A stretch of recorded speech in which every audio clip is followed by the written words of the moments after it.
God damn it. It does that every time. Greetings and salutation. What is up, you guys? Good happy Friday night. We ended up doing this on a Friday instead of yesterday for Thursday.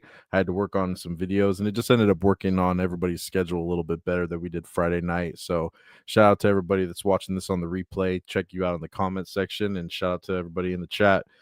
Guys, it is I, Decrepit, your gracious host, here for another episode of Unlimited Tirade.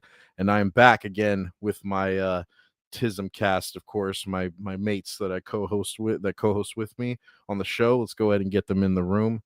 We got, of course, my man Captain Keeley is in the building. Yeah, I'm here. Good to see you, sir. Good to see you. He said I'm here. And then, of course, we got Narrow Dark. Hello. What's up, brother? Good to see you. What have you guys been up to lately? Anything going on your channels? Keely, what about your amazing content that you've been uploading? Oh, Keely, yeah, hey, my amazing content. You know what? Keely actually streamed like 2.5 weeks ago. So and it was a nice chill stream. I told him, man, people love the streams where he just sits back and just goes off on tangents. I love it. Oh, I made a post. I think it was on YouTube or whatever. It was like one of those community tabs, I think. Right. It was for what games you wanted me to play. KOTOR and The Force Unleashed both tied. What am I fucking supposed to do? Fuck you lot. Oh, redo the poll. I'm gonna go on all of my alt accounts. That way, the Force Unleashed wins. You could probably finish Force Unleashed in like one sitting. You can. It's not that long of a game. You just hear a gunshot from my room. Yeah, if he plays that game too long, he'll put a gun to his head. Trust me. He's like only like 5 minutes in, and he's like, that tears it, and he just stands up and walks to the bathroom. The moment Vader refers to Starkiller as his apprentice, he's gonna commit. Poor Keely. Well, guys, hopefully keep an eye out on Keely's channel. We'll go ahead and plug Keely's channel in the chat, but go ahead and keep an eye out on his posts on the community tab on his channel. That way, if he does post it up, and we can see, and you can go vote for the Force Unleashed for him to play, because I just want to see him tortured. Hold on, let's get it. All right. So there you go. That's we got Keely's channel. Go ahead and go watch that, or go check out his channel. Narrow Dark, how you been? Anything going on your channel lately? Well, you know what? I came across this like EFAP of a Okay, certain I know where you're character. going with I want to that. get into it I know where immediately, you're. but I know where we you're can get going into with something that. else first. We'll get into But I something wanted else to. I first. wanted to We'll get into say something else. your Lady Death video though. The Lady Death Yes, movie, my Lady Death video. It's almost at 100K views. bro. I did not Congrats, expect it to blow up like that. And congrats, man. No, it was I sick don't, too. I don't think I could have monetized it, and I didn't do it because it's not my content. Yeah, of course, But part of me is like, what if I did monetize it? How much money would I have made on that? man. But yeah, it's good. Good I'm not movie, sure. good comic series. Coffin Comics, or is it Chaos Comics? Chaos Comics, exactly. Yeah, Yeah. we discussed that on one of the prior hang out with your floppy streams that I do on Monday, and Narrow Dark and us, we were all chatting up about Lady Death, and then this man Narrow Dark, he goes and uploads the full movie to his channel, full animated film, and I've never watched it personally myself. So when you uploaded it, bro, I was like, oh, perfect opportunity. It was like 2 a.m, and I watched the whole thing. Great film, great Yeah, movie. I it's loved it. pretty decent adaptation of the comics. Yes. And I like the Yeah. art style too. No, the art style is great. What did it drop back in, what, 87? Because it wasn't exactly 90s, right? I want to say it was like 2003. Oh, even later than that. Okay. Right on. Right on. Yeah, Keely, did you ever hear of Lady Death before, the comic Femme Fatale? No. No, you haven't. Well, she's kind of, if you're familiar with the name Vampirella, or the Femme Fatales Vampirella and like Draculina, it's kind of in that ballpark. But she also accompanies with like a series titled Yeah, Evil for a Ernie. gooner like me, you know I'm into that kind of shit. You know I'm Yeah. into those Mhm. those supernatural sexy ladies. I'm into that. Yes. There's some good ones out there. Purgatory is a great one too. I know that was discussed as well that day. But for those that were are watching or in the live chat, or on the replay in the stream, I'll link it in the description, of course, once the stream's complete with for the next day. But as of right now, if you guys want to go check it out, I'll link Narrow Dark's channel in the chat right now. You guys can go check out that Lady Death animated film that's available to go watch over there. But yeah, man, that's what's up. Good to see. Good to see some activity. Since we're talking about channels, I, your host, the hooded lad in the corner of the cantina, I ended up dropping a video for once in my life. Finally, it was a short video. Get straight, you know me. I kind of get straight to the point on some of the topics that I want to cover, right? So I went ahead and I did a video. It's titled Rockstar Games Hates You. And it, of course, has to do with the recent delays and the delay of the Grand Theft Auto 6 game. And it's some real bullshit. As a fan of the franchise, I'm really frustrated with Take-Two Interactive and Rockstar Games as a whole entirely. But we'll get into that, of course, as the stream progresses tonight. But if you guys want to go ahead and check that out, the link is going to be in the chat right now. Go check out that video that I just dropped titled Rockstar Games Hates You, excuse me. But Narrow Dark, go fuck yourself. Narrow Dark's the meaner version of Decrepit, as you guys can tell. Decrepit is here. Right on. I like it when Keely says my name. He's like, the Decrepit. I like it when he says that. D3 Crepid or something. Oh, you know what? That's what everybody was calling me. Yeah, my phone would read out messages when I'm listening to music and stuff, like the Siri voice. And when it reads out any message from you, it like spells out your whole thing, and it's just so annoying. I had to turn it off. C3 P1T. Yeah, it's like it's fucked. Very cool. Very cool. I love that. I love there's like the minuscule torture that I can bestow on your guys' life without even being there. Everybody complains about the name. I know, guys. I know it's a bitch to type out, but I had to stand out.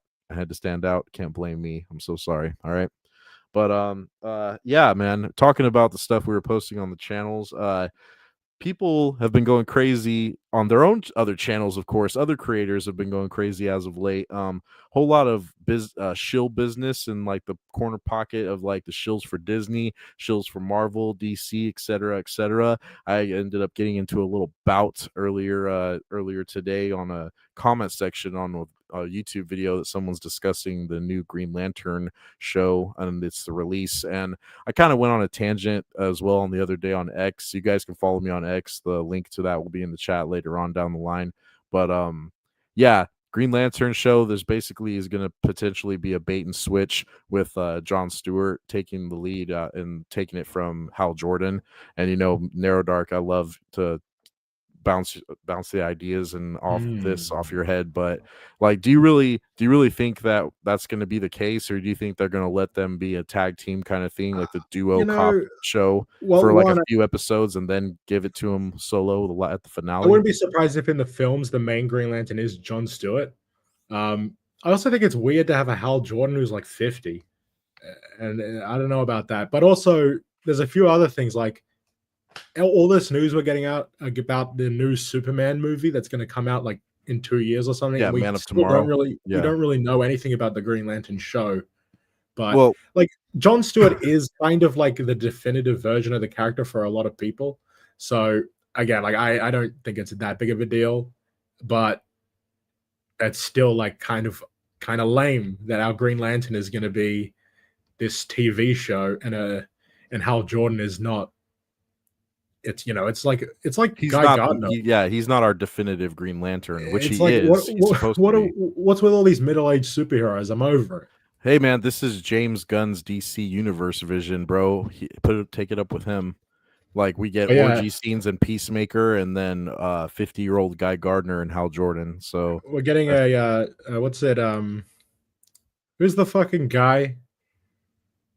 The friend who works at the Daily Planet. What's up, Ball? Jimmy Olsen. Yeah, he's getting a show too. God damn it! Like, we don't need all these shows. Oh, we're gonna get them, and you're gonna like it. I'm just saying, dude. Like, I love Jon Stewart. I really do. And Keely, bear with us for this DC Universe talk just for a moment, man. We've seen the Guy Gardner version from James Gunn's universe. We're about to see the Hal Jordan and Jon Stewart version. I would really, really love to see like just the definitive version of Hal Jordan on screen on the silver screen. And I don't think we're gonna get that with this, bro. Like you said, like, we're getting 50-year-old Hal Jordan. He's gonna be on his last leg. He's gonna be like saying, "Oh, my back, my knees, my neck." Like, it's not gonna be good. My pussy, my crack. Yeah, exactly. He knows where I'm going with it. But yeah, like, Jon Stewart's gonna be like, "Oh, I got you, pops," and then he's gonna be kicking ass and taking names. Like I said, man, I love Jon Stewart. He's a great Green Lantern, but this is not what I want. It's not. I got a prediction. Universe. All right, I'll hear you. What's up? Hal Jordan at one point will say, "I'm too old for this shit." Okay. You know that app where you can like bet on anything in life? I think I would love to make a wager with that, like that, with you. I'll DM you and we'll get each other's cash apps. I'll bet you $20 and I'll take that wager. We'll see. Yeah. Nero's like, I'm not betting you $20, motherfucker. Oh, you probably should, because I'd have to pay you more because your money's worth more than my money. I would be paying you more for less. Oh. Yeah. So hey man, I don't want to. You would get $20, but it would cost me more money. Hey man, I don't want to talk about shekels and math right now. I took a hit of the death stick before the stream started, so lay off me, all right? But yeah, man. Anyway, like I said, a lot of people shilling for the bullshit. The James Gunn shills are out of control. If you guys are familiar with Mr. Grizzy, Mr. Grizzy's been going crazy on his live streams lately. Shout out to Mr. Grizzy and a lot of the Gatekeepers Alliance folks as well. We'll get into some of the stuff having to do with them in a little bit. But the Den of Nerds. Speaking of shills, Den of Nerds and aka Joshy Boy, aka Den of Shills, aka Den of 500 shekels, aka Den of $500. I could go on and on. I just love doing it over and over with people in the chat. So when we bring him up, but anyway, he left Nerd Theory. I know everybody knows about this. This is old news. I talked about it on one of my previous streams for Solo Tirade. And yeah, this guy has been doing nothing but digging his hole deeper and deeper. Everybody hates this motherfucker now, dude. Like, you hop on his live stream, you can't even comment because he's like protected on like 4-week subscriber mode. Yeah, this guy is like he realizes, I don't know if he realizes how heavy he fucked up, and then he's like challenging Star Wars theory to like fist fighting on X. Like, what's going on with this guy? I Yeah, I know. don't know what the like. I've never really liked him, and the more I like watch his videos and his streams and see him, it's like, what did Star Wars Theory see in this guy? You know, it's like, why were they ever friends? Well, I theory think Star was. Wars Theory is genuinely too nice to him. He gives him way too much grace. I He should believe that. fucking Yes, he I should agree with he should that. be talking shit more than anyone, and he doesn't, which is Well, respectable. I don't But know at if the you, same I time, don't it's know like, if you, I don't know if you caught it, Narrow Dark, or if you caught it, Keely. But Theory did say that Mark from the Rule of Two show, prior to what he used to do before Nerd Theory, he actually plugged Theory with Josh. Like, he introduced the two of them and said basically like, hey, like he kind of like nudged him his way and said like, this guy would be a great co-host for anything you're trying to do, even though I have to step away. yeah, I So mean, he was right. Like Josh, like Nerd Theory used to be huge, and they used to do really well together. And I guess nowadays, so much has changed in Star Wars fandom and Star Wars Theory, and the kind of stuff he wants to do. It's like, well, it feels like no wonder it fatigue. failed. It feels like Yeah, fatigue when they talk about it over and over. I was watching his show with the Rule of Three show that he was doing with Badger and Dash, and that show is just like, oh, dude, like I want to like put them out of their misery with a fucking trank dart. Like they just look like they're going through it, trying to seem like to crack a smile over anything that they're mentioning with Disney Star Wars. you know what they should do is read the EU and then talk about it. Yeah, but they get more of a kick of talking smack about the EU. That's what a lot of people have been doing lately. Ergo segue to another motherfucker, Script Trooper. That guy, he was doing a whole lot of John about the EU and how he was basically anti-EU rhetoric that he was spewing out, and made a whole 45-minute video talking shit about the expanded universe, talking shit about the Gatekeepers Alliance. Mind you, you can say what you want about how people approach combating other people's opinions and their views online, and everybody kind of does like a little bit of a grift thing here and there, a little bit of a troll thing, or give or take. But definitely that video that guy put out was very damaging as far as like trying to like convince people to read like true Star Wars, real Star Wars versus Disney Star Wars, in my opinion. Yeah, the thing is, like, the only people who might be interested in the EU when you're like, hey, maybe you should check out these books if you're not happy with Disney Star Wars, are people who are still like Star Wars fans. I've said this before, but like, no one in the general public is gonna read any Star Wars book ever. They are never gonna Right. do that. Yeah. Right. So like, when you're promoting the EU, it's for Star Wars fans. It's not for like, like I was talking to, I went to trivia recently. Yeah, I And remember you like, telling me how'd yeah, it that was go. like Halloween trivia. We won, but I got fucked up. I got so drunk. But Nice. but like, and my sister won best dressed costume. But anyway, her boyfriend showed up as the Mandalorian, and he's a Star Wars fan, and he's like, he knows about the EU, but he's like a regular Star Wars fan, so he watches Disney stuff. And we were talking about the Mandalorian, and my cousin was there, and I was just like, oh, I don't really consider Disney Star Wars real Star Wars. And then my cousin was like, you know what? None of it's real. Like, it's all fake. And then I was just like, oh my god. but I know, like, I can't really explain it to a regular person because I'll look like a dickhead. Because a regular person's like it's just movies and Right. shows and books. It's not really a big deal to them, which is Yeah. fine. But like when I'm talking about the distinction between the continuities, like, that's really just for fans of like Star Wars fans to hear. Like, a regular person's gonna hear that and think like, whatever, Yeah, Yeah. I understand that completely, but fuck, like, I feel that plight too, because like in my real life, my personal life, of course, off the internet, my friends hear me like listening and like repeating some of the stuff that we talk about in like the videos and the live streams, and my best friend looks at me and he says, like none of this is real and it has no effect on your actual like life that you live. And I'm like, shut the fuck up, it means something to me. Exactly, dude. That's how it feels like. I'm Like, sitting whenever there, I'm hissing at him like I hissed the sun. Oh God. You reminded me of that clip with fucking Starkiller from one of those games. He's like, "Oh, they are real to me," or something like that. She was real to me. It's so funny. Yeah, you promised to stay away.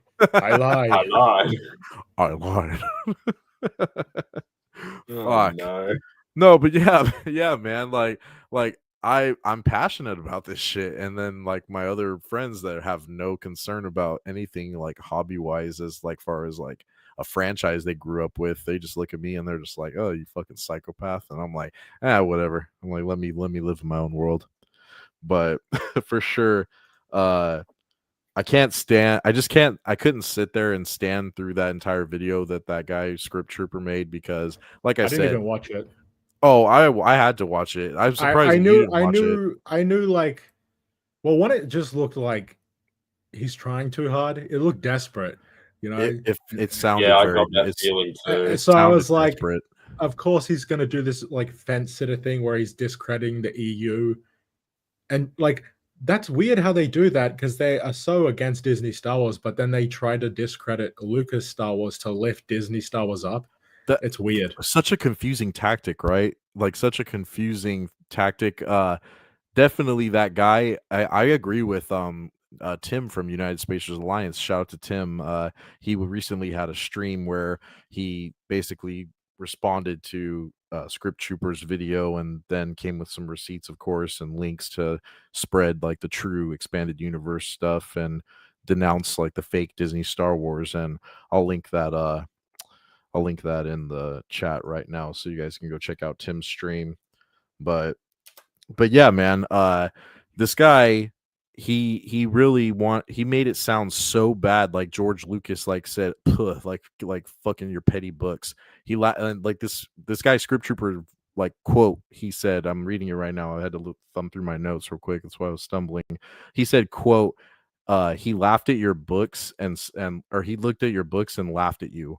That's what this guy said. Like, he literally thinks that George Lucas laughed at the expanded universe novels. And I can't. He can fuck off then. Yeah, I can't. I really can't believe that guy says it. And like I was saying, go back to what Tim was saying on his stream. Script Trooper's channel doesn't really stand for anything. It kind of is all over the place. I know that there's guys that are consistently covering multiple topics on their channel, and they can do what they want. And I'm not saying this guy needs to do what I'm doing or what I say, but he really is confusing when he's debunking Disney Star Wars and then turning around and saying, "Oh, well, George Lucas Star Wars wasn't true either." So, like, what do you care about, dude? What exactly are you standing for? What side are you on? Fence rider. And it's like total grifter content where it's like all Star Wars, but then randomly it's like Sydney Sweeney video and Brie Larson video. It's like, what are you doing? Yeah, exactly. It's all over the place, doing some real that's why he's getting the nickname Grift Trooper, because he just is bouncing all over to maybe something that's trendy or hot topic. Like, I might have posted something about Grand Theft Auto 6 today, but it was a video that I probably should have made the day after or the night of that the delay was announced, if I really wanted to get some numbers. But talk about stuff that you want to, man. But this guy just seems to just talk about anything that might get some clicks and views, and that's not really what you should be doing this for. Shout out to Soul Assassin in the chat, by the way. He said OG EFAP to that vid on her stream. She did. Quite a few of the Gatekeepers Alliance council members EFAP'd and reacted to it. Shout out to all of those guys. I think Melvin from Knights of Melvin watched it too. Keely, you watched the whole video, correct? That he put out. That one I watched some like bits of it. I couldn't stomach going through it all. All it seemed to me was just sort of. I feel like he got caught out with like.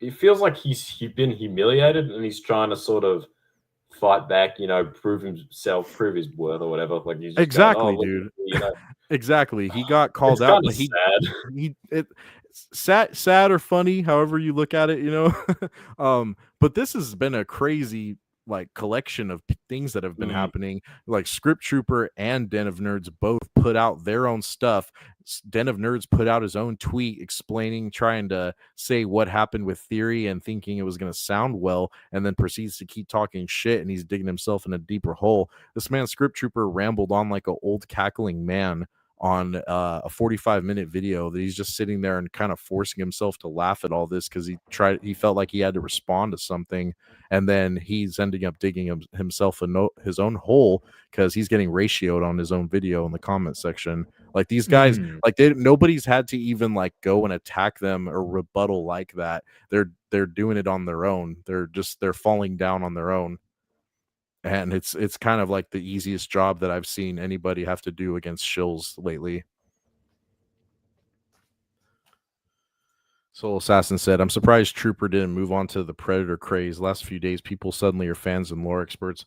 I actually, sorry, go ahead, Neurodark. I just want to say, I couldn't care less about Predator Badlands, but all these people, even some people I like, I feel like it's totally grifting off of this new movie that's come out. Like, you don't give a fuck about Predator. Like, shut up.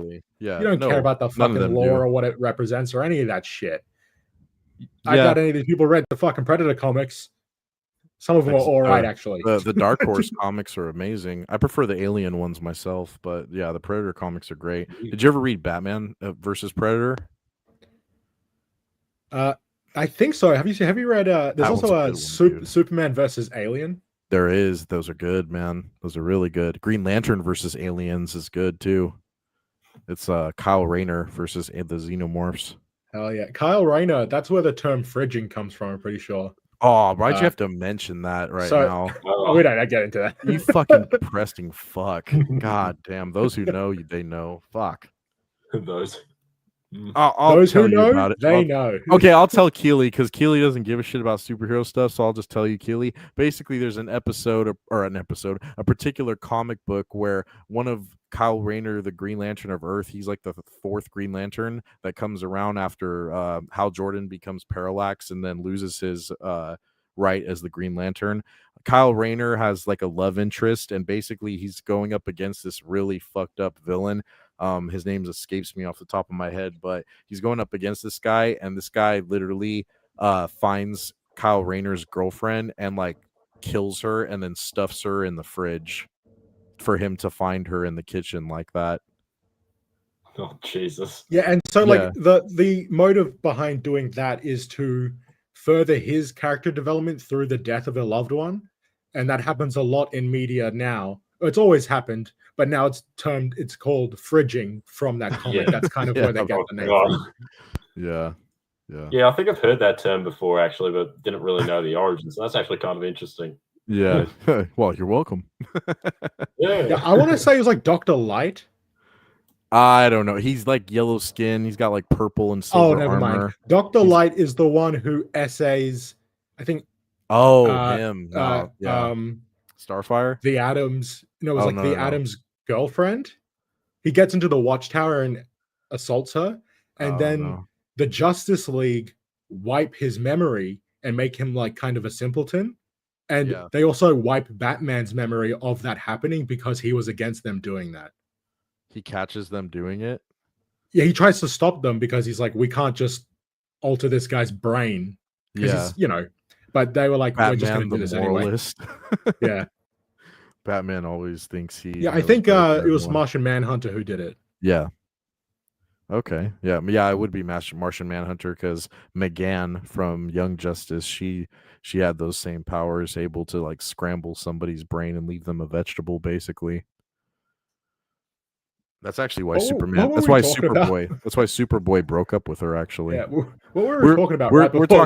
We're talking about shill stuff just to get it out of the way. Yeah, but, Script Trooper. And, but we didn't like. Not a lot of stuff had to be said or done to like dig these guys a hole. They fucking broke their own legs up under themselves. The one thing that they always bring up that I fucking hate is when George refers to the EU as a different universe, and they take it as like.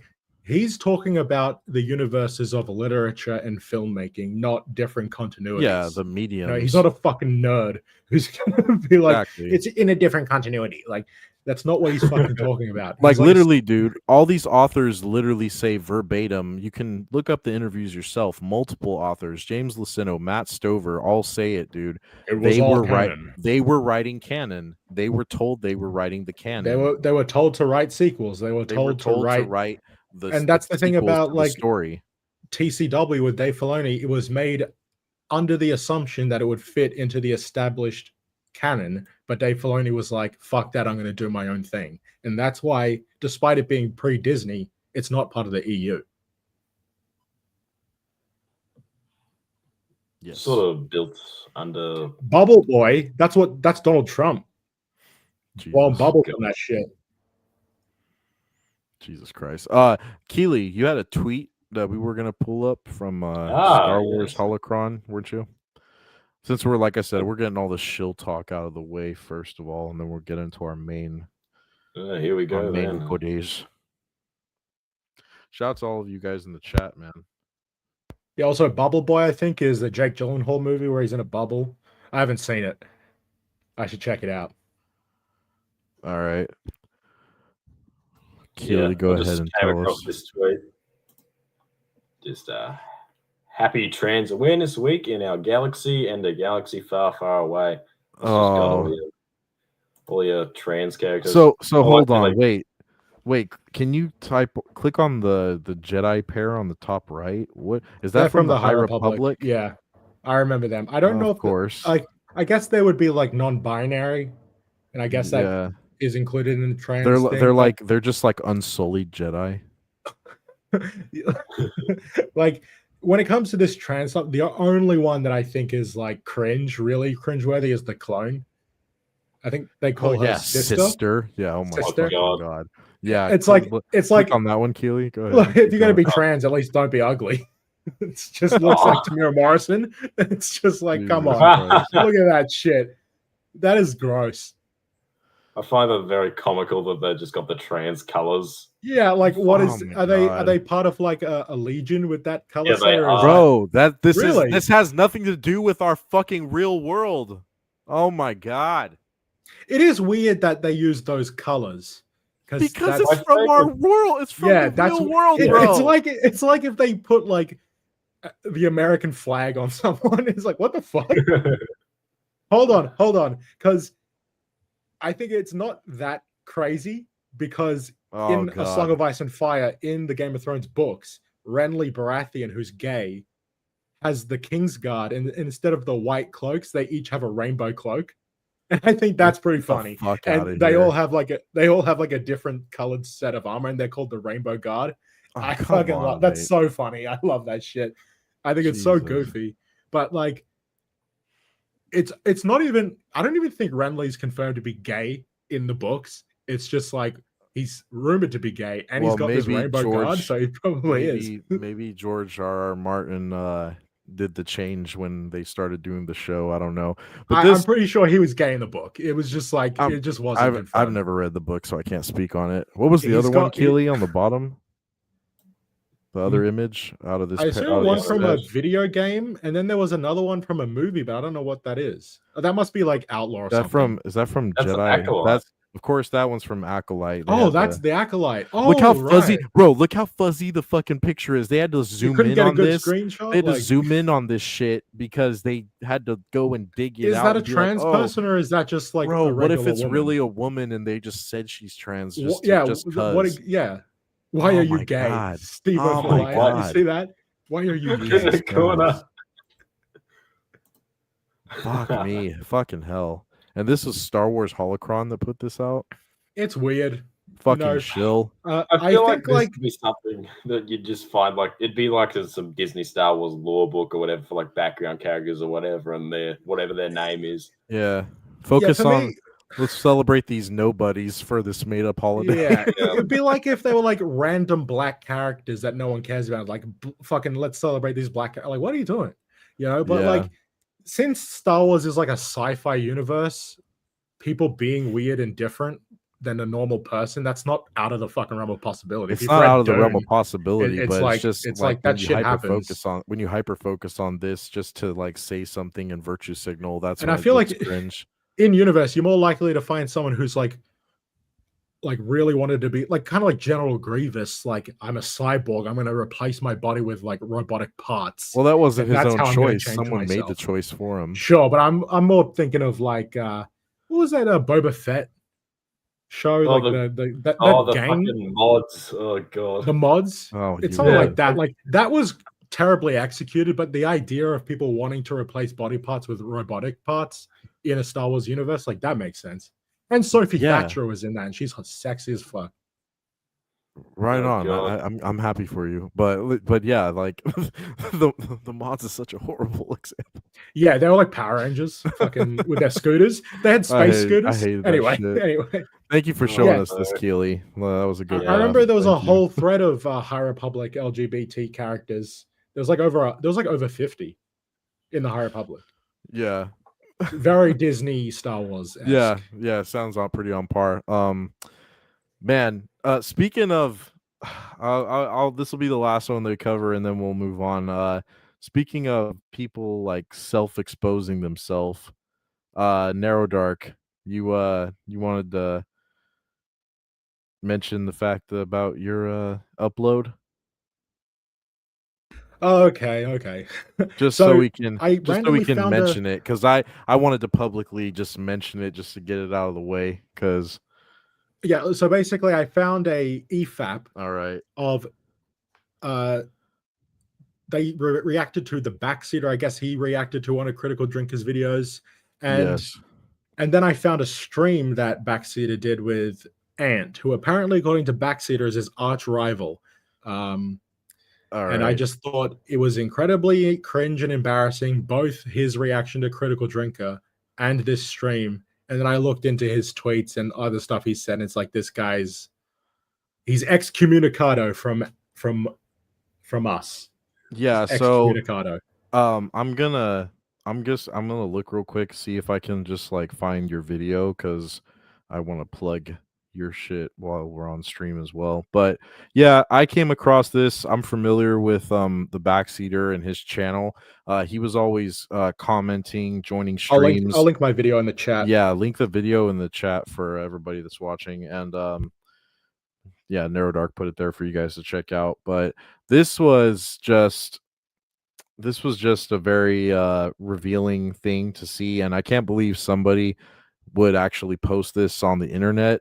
If that makes sense. I was very disturbed by what I heard, so I'm just going to share this just for a moment. We're not going to harp on this, like I said, but I just wanted to share this just to make a point and to put this out there. That way we all publicly denounce this shit. Real quick, where the fuck is...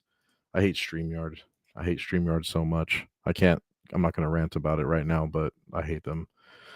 All right. So the video is on Narrow Dark's page. He linked it in the chat. It's titled Anthony Grimuglia versus the Backseater, a Masterclass in Embarrassment. And Narrow Dark went ahead and did a little bit of an edit to this. So shout out to Narrow Dark again. But yeah, this is what it sounds like basically. Do that, or it could do something more meaningful. Let's do it, bitch. Name a time and place. My guy. Name a time and place right now. You're always so much fun. And mind you, this guy Anthony is a fucking shill. I disagree with everything that this guy says pretty much, but he talked circles around this guy for this, man. Like really, real shit. You know, it's that thing. Oh, what was that thing? It was Boogie 2988, and he's like going on. Oh, it was with Destiny or whatever. It's just like two people that you don't like, just going at each other's throats. Right. So no, the thing about Ant is like you could probably actually have a real discussion with him. You can't have a real discussion with someone like Backseater. No offense to him, he's too retarded. Yeah. Yeah, this just felt like a verbal gymnastics around like such a simple it's almost ableist. Target. They're taking advantage of this severely disabled man. So look, man, I'm not allegedly. I don't know what's going on with him. Like he might I'm saying this respectfully, all right? I'm saying this respectfully. If this guy has something wrong with him, I'm not going to call him out and talk shit and like make fun of him like that if that's the case. But I'm not trying to if make this fun of the is guy. if this is no, I know. I'm just saying for me personally what I'm saying. I Yeah. don't speak for you guys, but this is some of the most like very concerning kind of like just like babbling on, not any kind of coherent debate or argument. It's Yeah, just a simple like these are the kinds of people we don't need on our side, on our representing us or side. associating Yeah. with us, because they Yeah. only make us look bad, and the kinds of stuff we're trying to get across to people, Like it's lost on them listen to because of this these too, guys. man. Like listen to this shit. With your spoon then? That's why he said he was going to pour honey on him. I never knew the origin of why he said that, but yeah. Quickly slobbering all over. No. What? No. Fucked up my stream. You did not eat out Oh of the my pot. God. You just fucked up my stream. You did not eat out of my pot. So what? Exactly. You just fucked up my stream. You did not eat out of the pot. Mom, you just fucked up my whole. Like who would post this? Who would leave that up on their page? This is really, really bad. It's just no self-awareness, and you can see in the comments from the videos I uploaded, Yeah. his replies. It's like, does he not understand that he's weird? No, he doesn't understand or see like the ulterior perspective of the way everyone's seeing this. And for prime example, like we don't need to keep listening to this because I think like everybody kind of gets the gist of how this is gonna go. And like I said, if you want to watch the whole thing, Narrow Dark has it on its channel. But I'm scrolling down here to the comment section, right? And even I went ahead and I'll pull up, like I commented on this and I said this is the most cringe thing I've seen all year.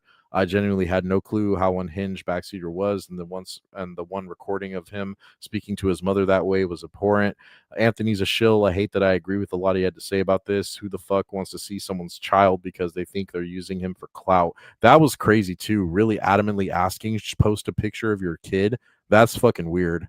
That's yeah, and really according weird. to Backseater, he was a big troll. Yeah, and he so right here, thought he had a kid the whole time, but like, he responded to my comment and he said, "This is all a troll job, decrepit. I don't seriously believe in any of this. I only say all of this stuff to get underneath people like Ant's skin. Plus, a video on my buddy Evan's channel, I revealed I thought Ant's kid was real the whole time.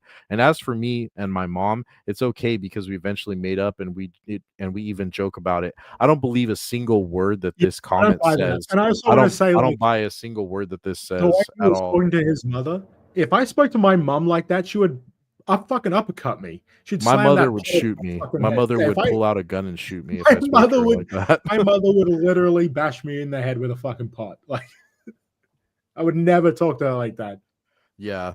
Yeah, this is bad. So I just wanted to bring this up to everybody just in case they're confused on where we stand with this, because I have been everyone was confused. Yeah, we've been, and also I want to put out a public plea. John Gets Gaming, stop messing with this guy. Get off this guy's. It's like every day this past week he was on a stream with the guy. It's like, how do you even? I don't understand how you can do that. I love John Gets Gaming, but I don't understand how you can do a stream like this consistently. It's one of those things. Like, we need to stop associating with guys like. Hold on, one at a time. Keely, go ahead. John's a very nice guy, very kind man. I've had the opportunity to speak with him both private and in more public things on streams or whatever. He's a very nice, very kind person, and I feel like he was always just trying to be nice, and it might be a little bit difficult with him because he just wants to, be kind or whatever. And so, yeah, I do feel a bit bad for him because, you'd kind of feel bad if you're like, he's this other person's like, oh, can you stream with me or whatever? And yeah, like I understand his position, but yeah, I recommend might want to be careful around him, John. Yeah, and what'd you say? What were we gonna say, Narrow Dark? Go ahead. I just reiterated, like, these are the kinds of people we shouldn't be giving a platform to. Not like we just shouldn't associate with them. Yeah. Because I'll admit again, like I said, he did on another comment, I believe that I responded to. He invited all three of us to his channel to discuss this whole thing, but I don't think there's anything to discuss here. I think he needs to seriously get off the internet for a quite long time and reevaluate his life. Yeah, I hate to say it, Backseater, but delete your channel, little bro. Yeah, I don't know about all this, man. And like, I'm for one more for the road. I'm gonna listen to this part. But like, what's a real thing you've done to actually back up anything you've ever said? I don't know, all the 30 live streams I did on you. Yeah, but what does that mean to me? It means you're dumb. Your little edit for Ant, by the way, right here was great. These edits were so nice. I loved it. Good shit. But does it? Anyone can make a live stream. That's no reflection of my intelligence. So what have you done specifically? It shows you're stupid. It shows no one takes you seriously. Oh my god.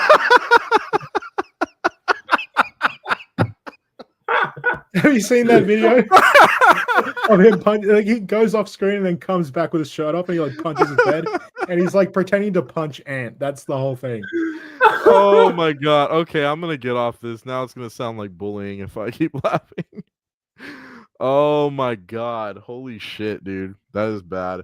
Yeah, that's all. I'm gonna leave it at that. You guys do with that information what you will. But as far as we go over here on the Decrepit channel and with the Unlimited Tirade, we're good off all this. We're good off all that. And I will say, I think it was on SK's channel. That's the YouTuber they did the stream on. Yeah. I did message him on Discord telling him I re-uploaded the stream, and he seems like he gave my comment a thumbs up, so I guess he's okay with it. Okay. I would have taken it down if he wasn't, but like, thank God, because I spent like an afternoon on those edits going through that. I listened to the whole thing. Well, you know, you did transformative content on that, so I think you're good. And I just like the whole point of like not to harp on it too long, but right. Regardless of if him believing that guy had a kid or not, it doesn't matter because of the kinds of comments he's made about children. Yeah, there's apparently alleged jokes, straight quote unquote, real. Like I've seen, I showed his tweets in the video. He said he didn't care if children got SA'd. Like that's his. Yeah, all right. If that's his like idea of a joke, all right, he needs to fuck off. Yeah. Okay. All right. Let's move on. We'll move on from it. Yeah, we'll leave it at that. All right. But anyway, all right. That's enough chill talk for our segment for the beginning of the stream. We're gonna go ahead and move on into something that we all love to rag on, and that's Disney Star Wars. The only thing that I wanted to mention that was anything worth presenting to you guys, presenting to my panel in the chat tonight, was this right here. If I can get it on screen. Fucking narrow dark killing me. All right, so we have this article, and this is from cinemablend.com, and this is the only thing that I thought was worth discussing. And won't you have it? How about that it was also discussed by the Rule of Three stream on Monday. So I wanted to go ahead and do our little 3-man panel take on this with our tisms. The title reads for this article: Star Wars finally revealed why Palpatine wasn't as powerful in Rise of Skywalker, and Darth Vader is involved. It's all Vader's fault. Can I guess? Because I haven't seen. Can I guess? Does it have something to do with the fact that he is basically a corpse in that movie?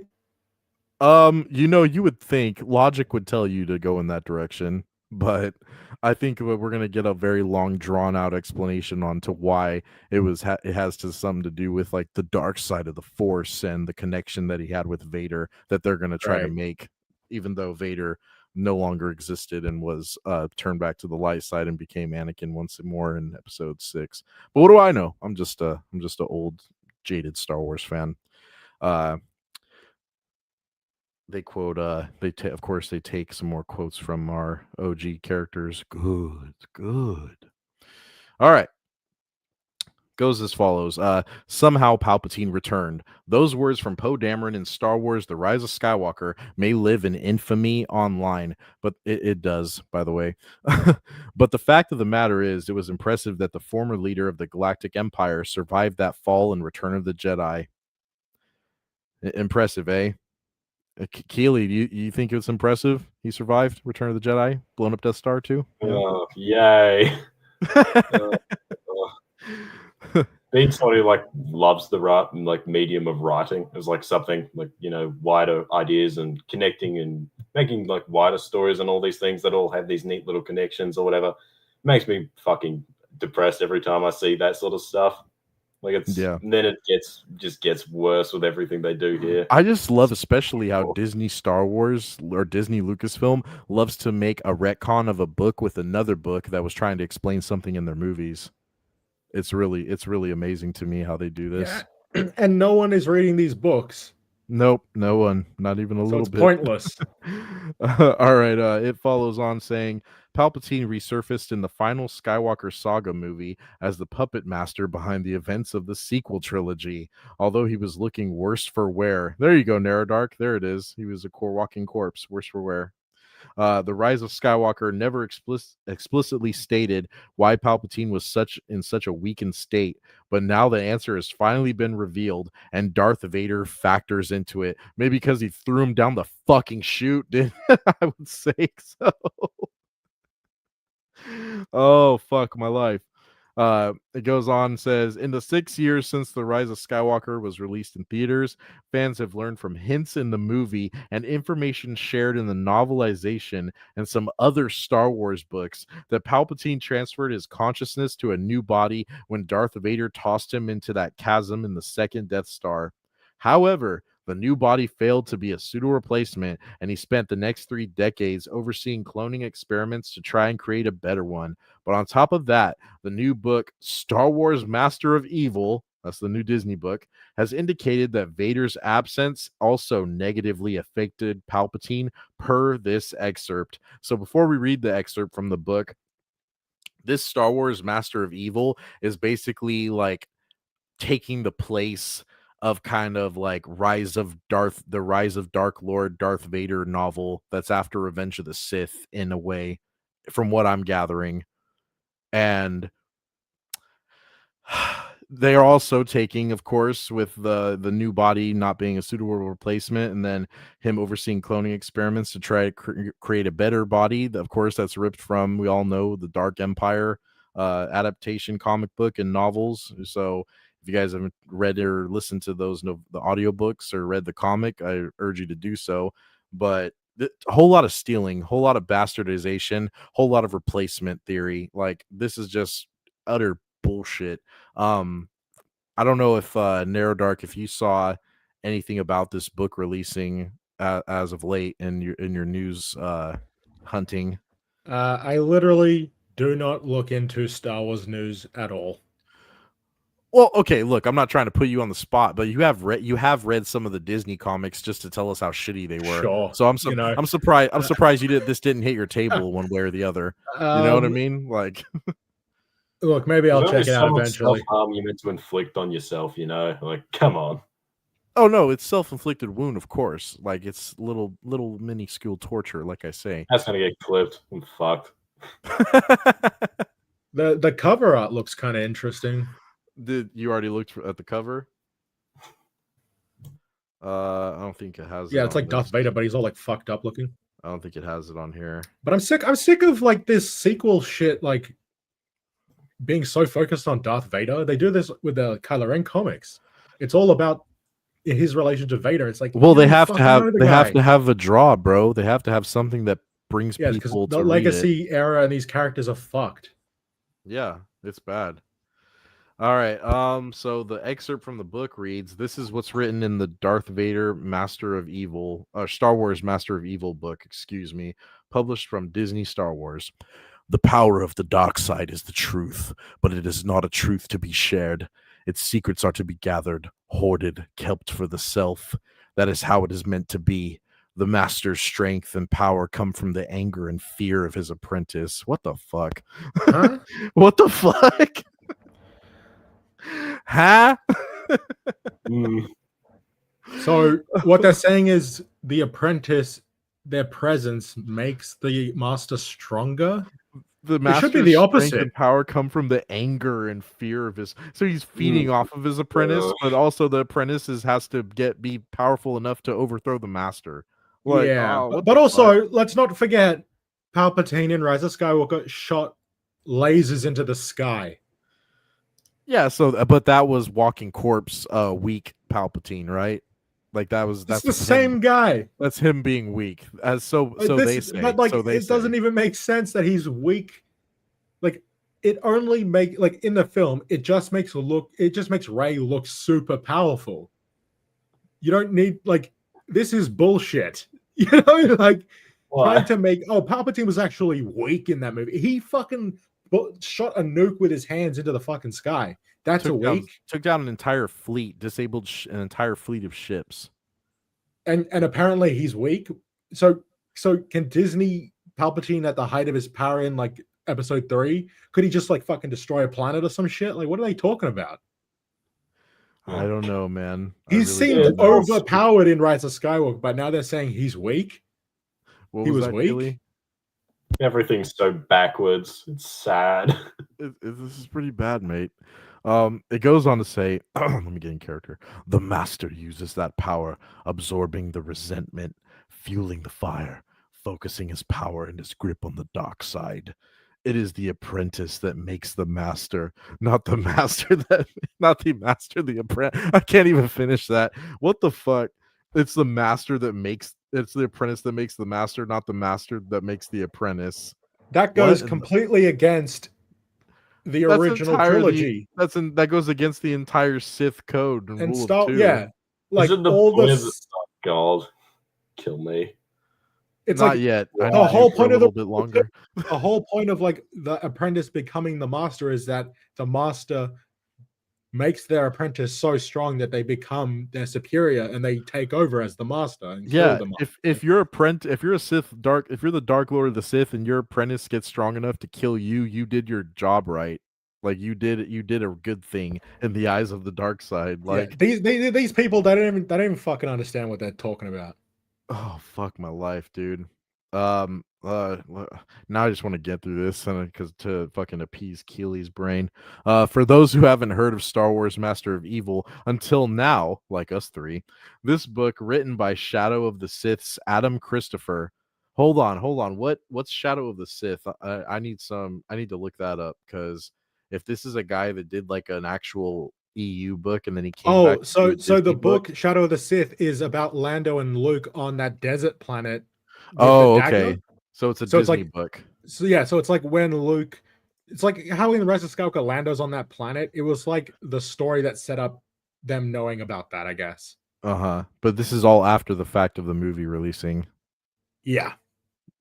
Right.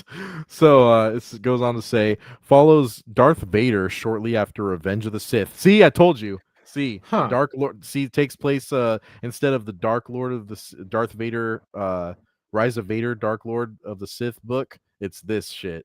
This is a retcon novel.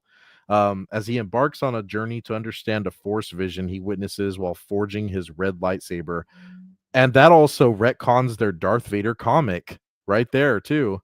That's crazy. That's crazy as fuck. And the forging of the red saber is going to be, so they're going to redo the bleeding of the crystal. And a lot of people love that Vader comic too. Star Wars Theory fucking loves that shit. So he loves that comic, and a lot of his audience loves that comic too, man. Yeah, it's like 50. It's like 50 issues or like 80. Yep, it's like it is. A lot of people like it. My fucking comic shop. And now Disney are like, fuck the continuity. They don't care about anything. That is crazy. Wow, you guys saw it here, man. If you didn't see it anywhere, you saw it here first. They're retconning their own Darth Vader comic book. Allegedly, apparently. That's what this reads to me. Aside from also retconning the Rise of Vader novel. Yeah, it's what it seems like, clear as day. I think that's what we can all agree on. It follows and says, meaning the events of this book take place well over 50 years before the rise of Skywalker. So obviously the above excerpt isn't directly referencing what will happen to Palpatine post original trilogy. That is crazy. That said, this new piece of lore, quote, new piece of lore, would suggest that because Vader wasn't around when Palpatine put himself in that new body, the Emperor wasn't able to feed off of his apprentice's power to increase his own? What the fuck? The Sith alive and hidden from the Jedi for over a millennia, but once fuck off. But Fuck once that off. was fractured by Vader rebelling against Palpatine to save Luke Skywalker, Palpatine was stuck as a shell of his former self and forced to create Snoke as his proxy for the First Order. I mean, is Snoke not his apprentice? He kind of served a purpose. And like, what were there no Snoke like? isn't even it's his own character. It's a clone body. It's not even its own character. Were there even like? Well, from what I understand, it is a separate from the Kylo Ren comics. Let me tell you, I know the lore. I know the Disney lore. Oh, you know it the does fake seem lore? like Fake they're fan? different characters, but they're different people. But were there no like force sensitive people he could have found to train as an apprentice? They were all dead. Remember, they're all dead. They. What about the children of the Force? People are just born with force sensitivity. You couldn't just find one of those people. The Jedi did it all the time. Like these people are fucked. They don't even know. None of those thousands of people and soldiers that you made fuck each other on Exegol didn't create a force sensitive child. Yeah, the Sith cultists. They didn't. None of them were force sensitive. There are like thousands of them. Right. Let's try to get. I was just imagining Palpatine like fucking clone Palpatine up on his little like hanging chair he's got, just like slamming his fist at the ground. It's like all that sex for nothing. Like, come on. I clap cheeks for naught. It says, at least when Maul and Dooku died, the man we also know as Darth Sidious had replacements immediately lined up, allowing him to retain his stronger connection to the dark side. This is such rubbish. God, I can't believe they actually printed and spent money to make this. Ironically, Palpatine's attempts to clone a perfect clone body ended up being his downfall. One of those clones went on to become Rey's father, and Palpatine initially intended to transfer his consciousness into his granddaughter's body.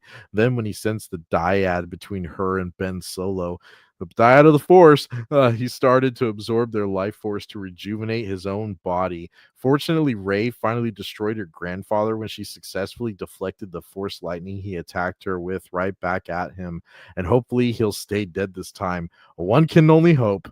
You can see what else Star Wars Master of Evil has to offer by grabbing a copy wherever you purchase books. Otherwise, remember you can stream the Star Wars movies and TV shows with a Disney Plus subscription. Oh my god. And then they plugged the Mandalorian and Grogu film for 2026. Can't wait to see that. I can't wait to shit on that movie so bad. This whole like paragraph that's on screen right here, from the ironically to ending with dead this time, that is such a word salad and a half, like, of a paragraph. My god.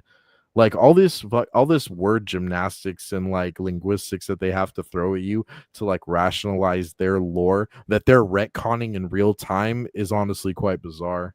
This is insane. I can't believe that this article even reads it like this too.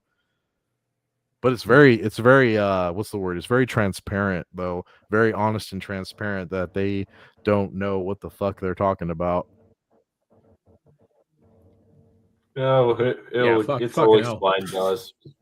Just follow it all. It's all good. The law makes sense. Yeah, it's explained in the sacred Jedi text. The sacred Jedi text. Yeah, I'm gonna get this off screen now. We're done showing that. But dude, they retcon an original expanded universe. They retcon an original expanded another expanded universe story with Dark Empire. So Rise of Vader and Dark Empire both get retconned in one. They retcon their own Marvel Disney Darth Vader comic book, and then they're retconning and referring to the Shadows of the Sith. Like, this is what a mess. It must be, your head must hurt if you're a Disney Star Wars fan reading all this. Your head must really hurt. Like, for those of you that watch this stream by some chance and you're a Disney Star Wars fan, I really feel bad for you. All those Advils that you have to fucking pop. And then Oddball said it too. I read some of the Vader comic too. Fake lore. Exactly, man. Exactly. Their version of Palpatine is a cuck. Yep. Yep. Well, he would have been sitting around like while these Sith cultists have children or whatever. Like, so yeah, he has a giant cuck chair. Just sits Yeah, there, he's just sitting there like zooming up to their windows. Who's It like just moves him around and you just sort of see this sort of pasty fucking naked guy eating his shit. Like, oh my on. god, what did Mahler call him? He called him Creamy Sheev. That shit is so fucking Creamy funny. Sheev. He calls him Creamy Sheev, and I'm like, just imagine Creamy Sheev like passing through your window, just watching you get it in on your wife for a bit. He smiles and then he disappears in the next time you turn around. Oh god. Oh god. I know some of you guys might say thanks for painting me that picture. You're welcome. Yeah, Palpatine, the Disney Palpatine storyline leading into the sequels is fucking stupid. It's pretty bad. I'm exhausted just thinking about it. Yeah, Cuckatine. Neradark said it, and then Star Wars Forge is in the building. What's up, Forge? He said Cuckatine. Yeah, Palpatine. I even too, man. Like the retconning of the whole rule of two dynamic and saying that the apprentice is the one who makes the master, and that's why Palpatine couldn't get into a proper clone body because Vader was no longer on his side. That is just like, that is nuts. I mean, like, yeah, the dark side of the Force must have abandoned Palpatine towards the end of that fight, and then when Vader picked him up, like, yeah, he probably like the what's the word, the conversion to back to the light side that Vader goes through is way more of a stronger Force moment than I guess Palpatine. Even me trying to explain that sounds fucking wrong, but regardless, it's a whole lot of fucking shill and a whole lot of Disney talk, and I'm not about it. If you guys see this fucking Masters of Evil book on a shelf somewhere, put it underneath the stand or hide it behind everything else so nobody has to see it or buy it. Soul Assassin says, when they revealed Palpatine hooked to his chair, I instantly thought they ripped off King Omen from Tales of the Jedi. That's a great point too. Soul Assassin. That damn dyad bullshit. They had a dyad in the Force. My dyad in the Force is with Narrow Dark and Keeley. Pickled Snoke. And our new stream title, our new podcast, Triad in the Force. That's our new. That's our new stream name. That would be our shill name. Triad in the Force. No longer unlimited tirade, guys. Catch the first episode of Triad in the Force next week. God damn it! I can't, man. I don't even know what else to say about that. That's pretty bad. Yeah, it's just like all this stuff to try and explain. Like they didn't need to be like, oh, actually Palpatine was weak. You know, just deal with the fact that Rey is overpowered. You don't need to. It's just stupid. Look, you're Mary Sue. She knows all the powers. She didn't need training. Just let her run with it. Let her roll with it. We don't need to explain anything else. Shot lightning into space in that film. What do you mean he was underpowered? That's so stupid. He blasted 10 fucking 9/11s into the sky. Like, what are we doing here? I don't know, man, at all. Soul Assassin said, let's just Triad. Rival show to Just Crate show. Oh my god, the J.A. Jacob show. I saw 3 High Republic novels at my local bookstore. I faced them all backwards and shoved them at the back of the book display. That's exactly what I'm talking about, Forge. I'll do that sometimes too. I hate to say it, but I'll even put the Legends banner reprints of the EU books at the front. So if they're gonna buy a book, at least buy an original story. Underpowered, but is all the Sith, huh? Yeah, thank you, Casual Chris. What's up, Casual Chris? Good to see you. Like, I'm all the Sith, I'm all the Jedi, but I'm not enough to beat you, bitch. God, that dialogue makes me want to shoot myself. Oh. Keely's will to live drops every time we do a stream together. Yep, I've been exposed to so much bad media, and I hate it. It's all for you. It's all for you guys. It's all for you guys. It's all for you, Damien. Man, that's pretty bad. But yeah, I think that's all I had to pretty much say about that. There's not a whole lot of like Star Wars things to discuss. Star Wars is very lackluster in talking about it. If you're talking about current modern day Disney Star Wars, of course.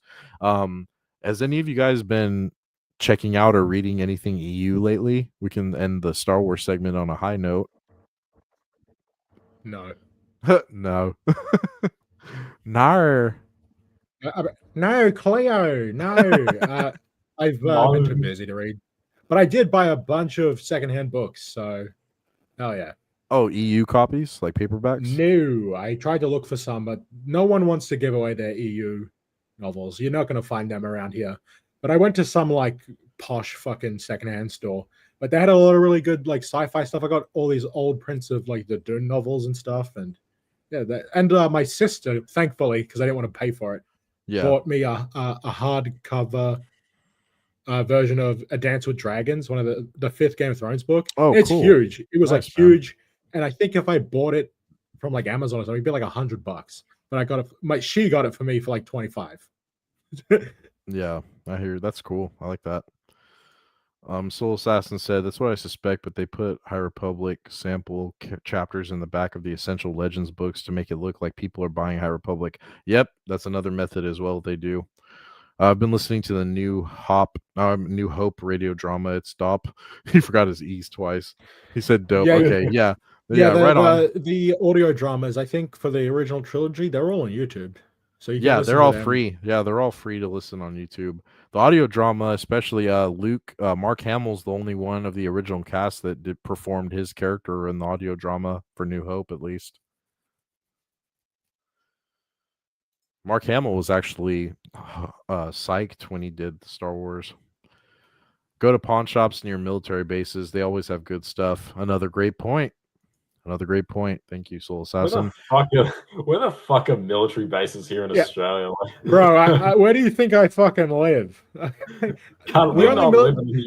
only military bases around here are probably like American bases that probably shouldn't even fucking be here. America. Right? Fuck yeah. That's what's up. Damn. I have about like 3 military bases within the like 4 or 5 hour time frame. We have them all over our fucking places over here in the States. Forge said the sequel trilogy destroys the Skywalkers not only in name but also in the flesh. They literally gave a Palpatine the win, cough cough, i.e. Ray Palpatine won, a Palpatine won in the end. So exactly. Yep, all bastards. Okay, I looked at there's actually like 5 military bases around me. So. Oh, there you go. See, shut up, Neurodark.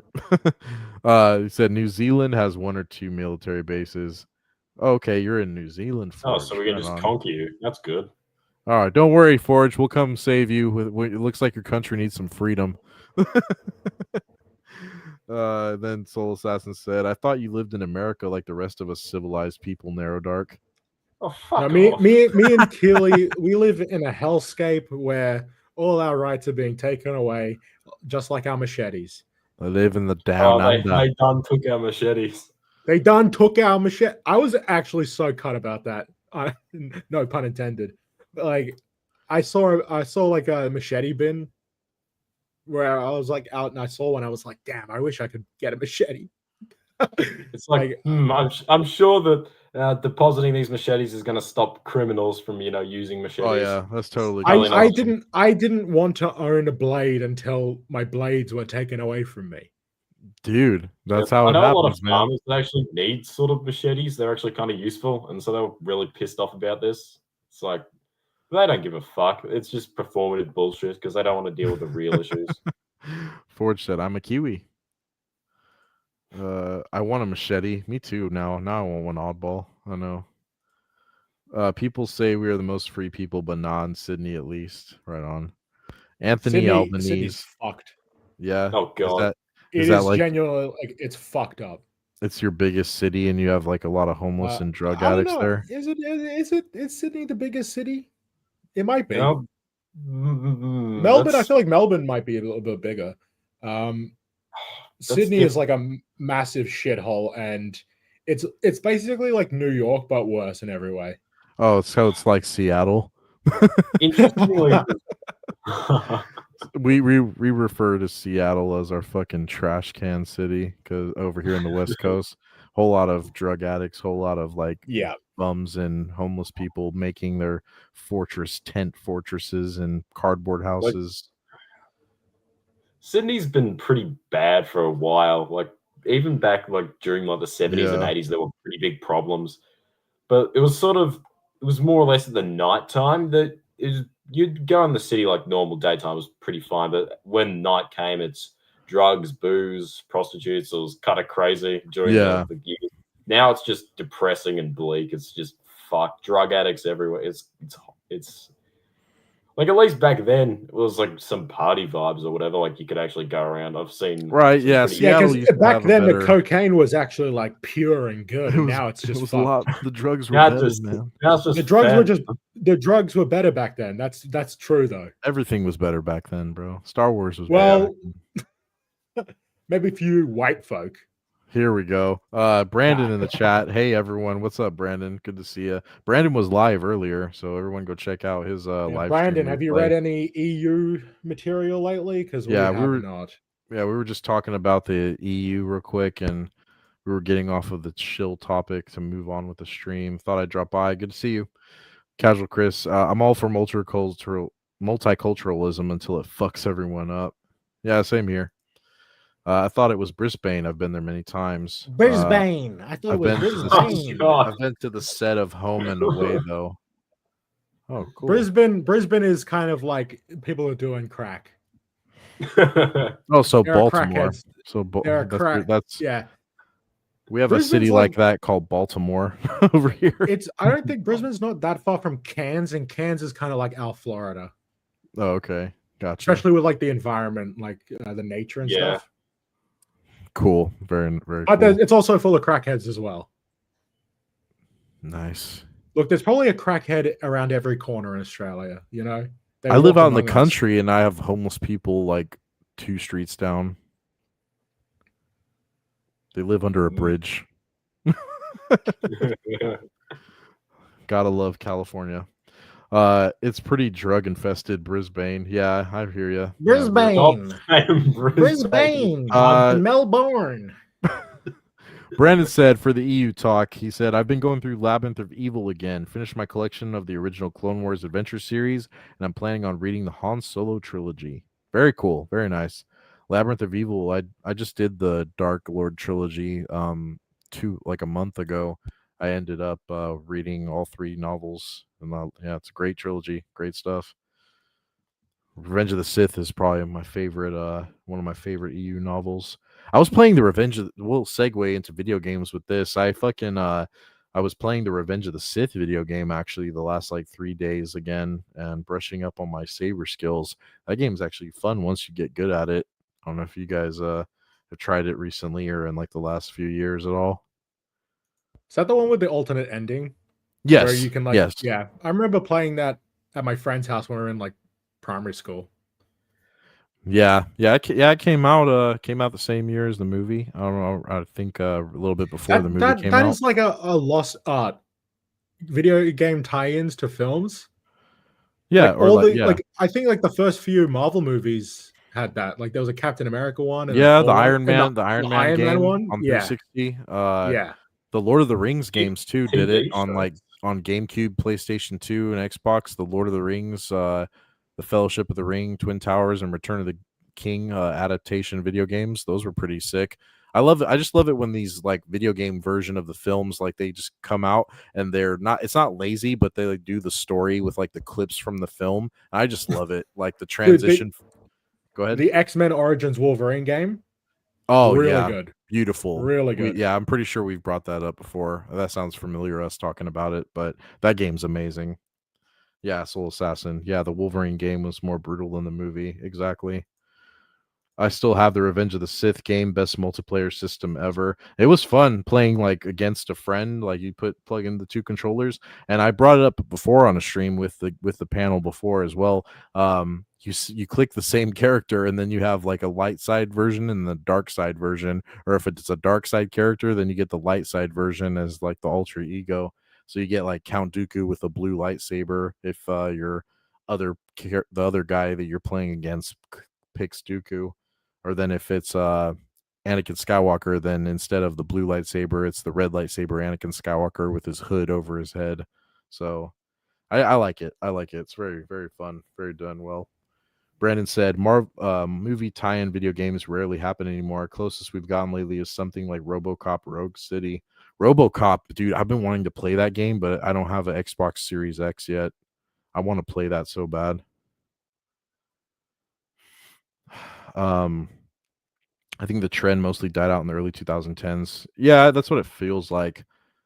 Dude, did you guys play the Spider-Man games, like based off of the Tobey Maguire series? You had them on like PSP. Yeah. Oh, okay.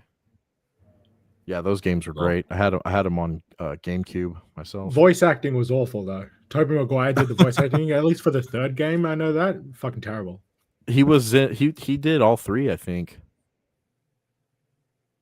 They had Toby voiced all 3 times, I believe. I want to say, I'd have to bet money on it. Forge said Aspire needs to remaster Episode 3 video game for Steam on PC. Man, if they just did a remake of the Revenge of the Sith game and didn't fucking add anything extra at all and left it how it was, I bet it'd be great. The voice acting, I wouldn't even mind them leaving the original voice acting just because it's that nostalgic. It's great. Still suck fighting the stupid LAATI on Utapau. Okay. Howdy, mad lads. Scran in the building. What's up, Scran? Congrats on 100 subs. I remember when Decrepit was just a wee lad at 50. Thank you, Star Wars Scran. I appreciate that, sir. Yeah, I'm not going to harp on it, but we did hit 100 subs on the channel. So, I just want to thank myself for all my hard work. No, I'm just kidding.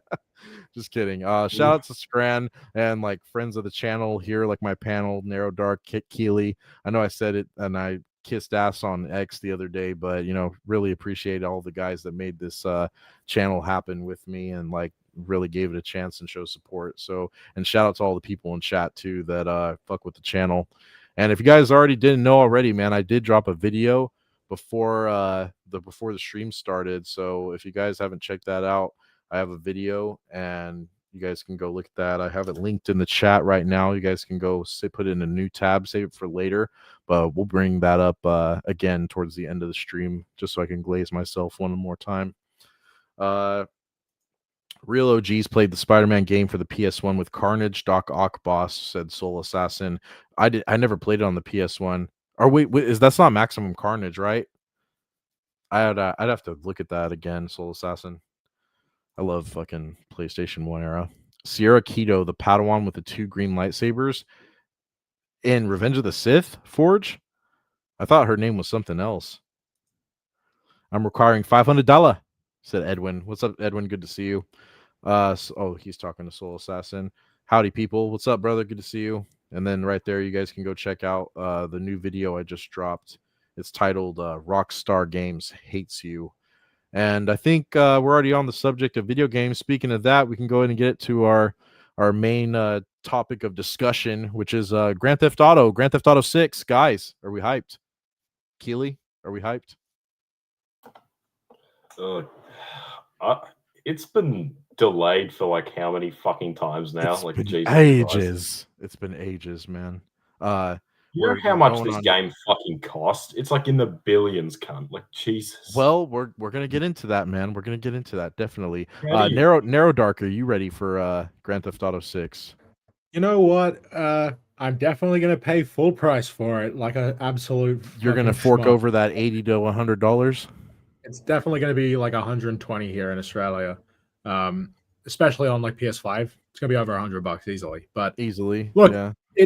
Yeah. Hopefully, it's here he goes. At least somewhat on par with Red Dead 2 in terms of writing. Like, if that's cool, great. But at the very least, I think the gameplay is going to be fun. Yeah, I'm in agreement. I think the gameplay is going to stand out and be like great as always with the series, with more boost to like graphics and combat design. Of course, like it's going to be the same thing we know and love, but of course up the ante times a bajillion, whatever you want to do it.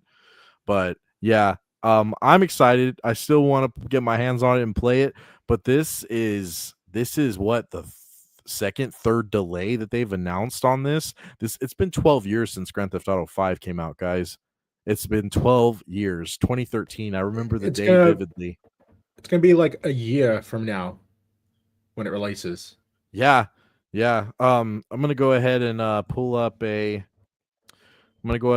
article. We have 3 articles to look at for this Grand Theft Auto 6 delay business. If you guys aren't familiar, like we said, Grand Theft Auto 6 was delayed, and there was an official announcement on their Twitter about like 6 to 7 days ago, about a week ago, and basically saying that November 19th, 2026 is going to be the new release date for this game. We were originally promised this in our the previous trailer announcement that May of 2026 was going to be when we finally get our hands on the damn thing. But no, they're going to go ahead and edge us a little bit longer, just blue ball us just another 6 months added on to that, and I'm not happy one bit, honestly. And they tried to glaze it in the tweet saying like, oh, it's so we can polish it and have the level of professionalism and standards that everyone should expect from us, yada yada. But I think there's ulterior motives. I don't know if you guys have been checking this out. I didn't really cover it in my video that I dropped today before the stream.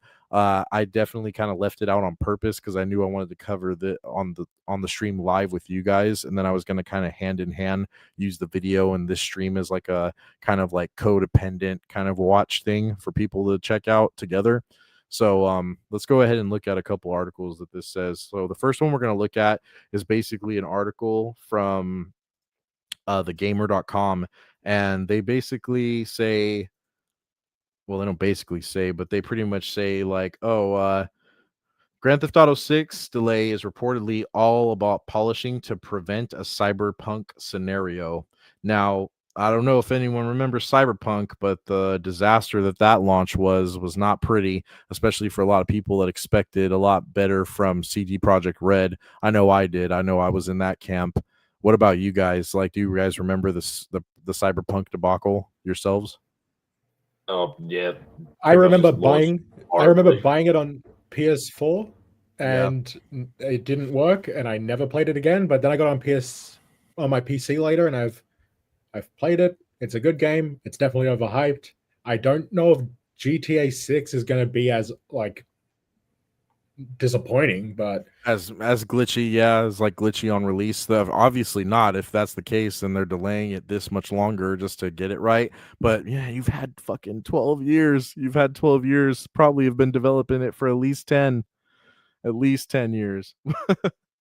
But anyway, this article goes on and says, last night, Rockstar announced it was delaying Grand Theft Auto 6 again to November 2026. The rumor mill immediately began churning reports from supposed insiders spread across social media, alleging a troubled development, with worries mounting that something had gone wrong behind the scenes. According to the reporter Reese Kiwi Talks Riley, that isn't the case, and the delay was to ensure that the game launches in a polished as state as possible.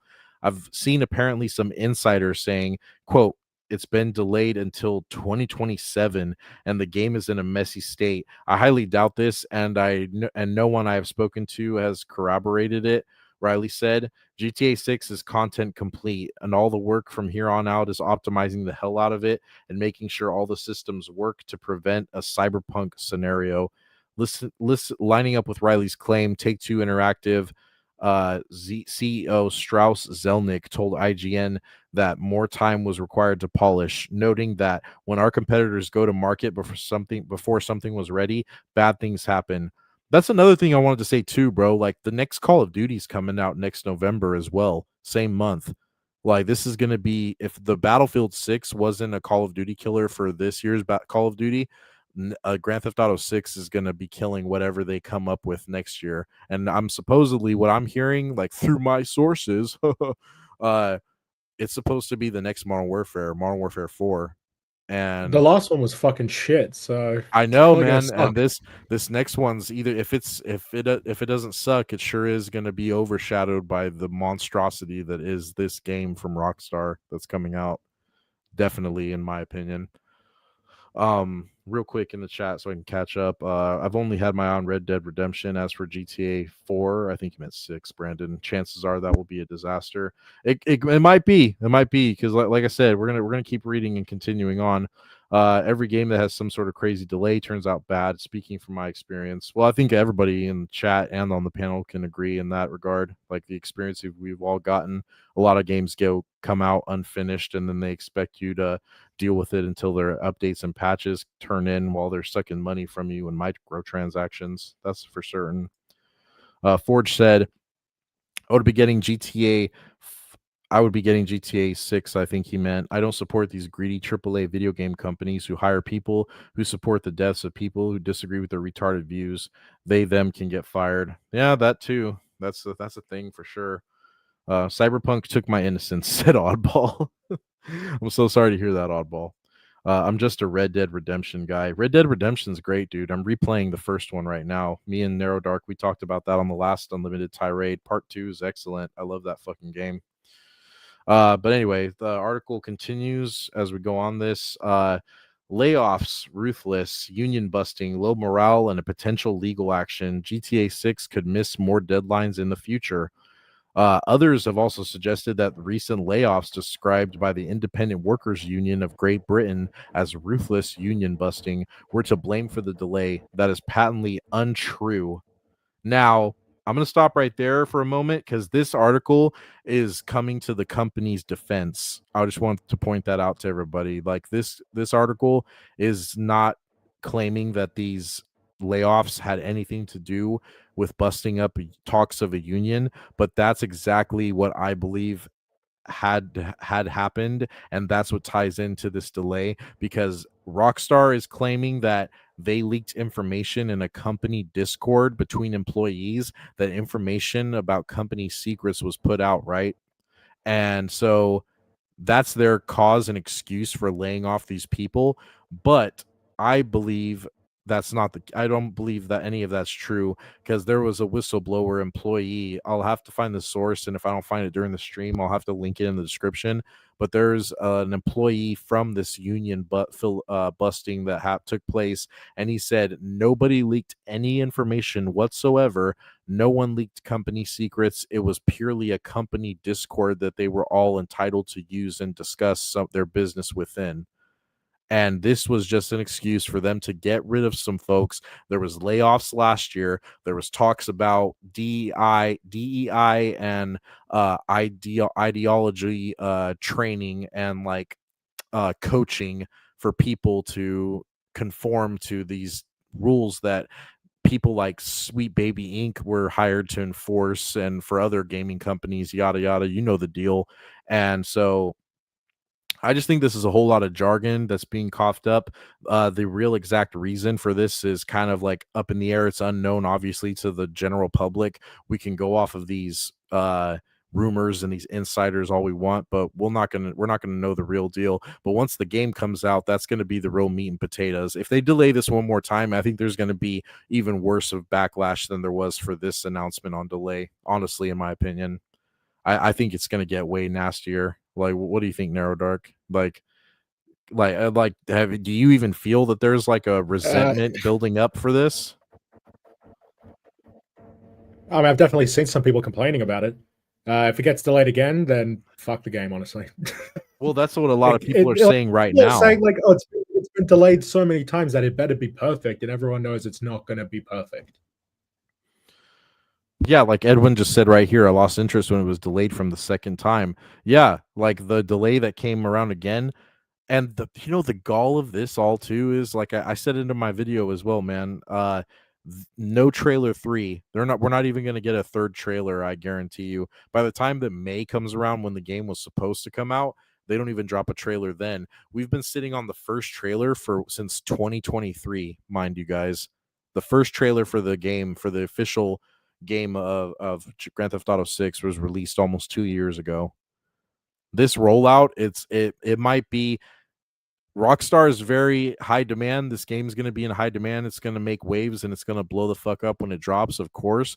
But I think the hype train and riding out the hype for this is kind of lost a little bit of its flair. I don't think it's as strong as it initially was like 5-6 years ago at all. That's just me though.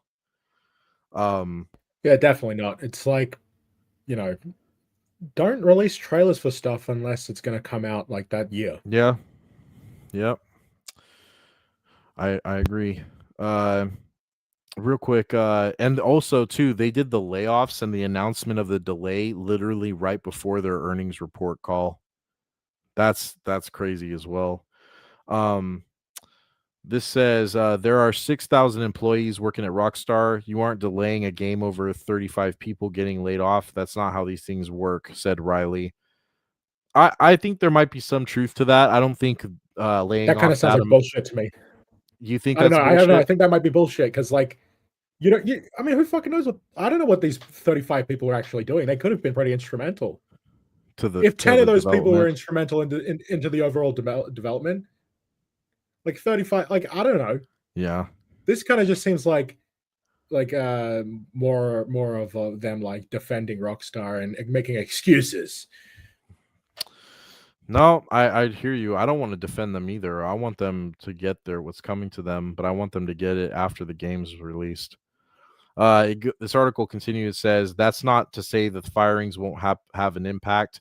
However, an anonymous Rockstar employee verified by the moderators claimed on the GTA forums that morale in the studio is at rock bottom, which Schreier explained could certainly lead to more missed deadlines in the future. What if the game just never comes out? What if the game just never comes out, guys? How sick would everybody be? I think they'd probably burn down the Rockstar Games headquarters. Those of us who are lucky and remain for now work in fear. Jesus, this sounds like a fucking camp where they have to break rocks. I mean, that kind of makes me feel like those people who are laid off, maybe they were laid off for reasons that are kind of bullshit. Like, yeah, like the company got rid of them to like for whatever reason, but not something that the other employees think was valid. Just think how much money that live in fear or whatever. Think how much money they've wasted keeping these people paid during this development, and the game was probably already done and all this extra polishing, and then they're like, oh well, if we're delaying, we're gonna run a delay for another 6 months, and then that warrants us laying off almost 40 people from the development team, and then that balances out for our earnings call when it comes to the black ink on the paper saying our bottom line as far as costs go. Like cutting labor costs definitely can appease the big number towards the end of it, I would assume. But it says fearful when talking to each other at the tea prep, fearful that we're next in line and are easily got rid of, too scared to go outside in the studio and talk to our colleagues outside, protesting in fear of reprisals. Oh yeah, that's going to be the next article we get to. But yeah, basically this article was kind of like going to bat for the company, like this journalist, you could say. And then right here, there's this next one that I'm going to stop sharing this screen real quick, and then we'll get the next one on. Edwin said, I'd rather believe snowflakes fall down in hell than the release date of this game. That's a good point, Edwin. Forge said, if you want an awesome video game to play, I encourage you all to purchase the remake of the original Half-Life game called Black Mesa by the Crowbar Collective. Okay. You know what? This might be sacrilegious to a lot of people maybe watching this, but I've never played Half-Life. Never played it. Neither have Never I. played it. Oh, okay. All right. I'm not alone. There. You guys can throw stones at both me and Narrow Dark. Him first. Brandon said, I haven't been following the news concerning Rockstar for a while, mostly been focused on other things. That's fair. That's fair. It's become so like repetitive and such old news that honestly, a lot of people heard this delay and they were like, oh, okay. In other news, water's wet. So for sure. All right. So the next article that I wanted to throw up for this GTA talk. Come on, computer load. Okay, there we go. My computer is slow sometimes, guys. I apologize. I was saying, man, I hate StreamYard so much because I can't play clips and I can't do intros. Stop sharing. Jesus Christ, Josh. All right, here we go.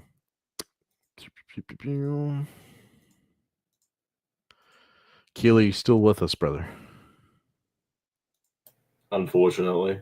All right, that's all I wanted to hear. Thank you very much. Okay, this one is from opencritic.com, and it reads, GTA 6 delay had nothing to do with Rockstar layoffs, it is claimed. Just you guys can hear all these articles being read to you, and you guys do your own assumptions. This one says, however, Grand Theft Auto 6 was not delayed due to the controversial layoffs recently carried out by Rockstar, according to a journalist with a strong track record of accurate reporting for the company. The claim contradicts widespread fan theories that emerged following confirmation of the latest GTA 6 postponement.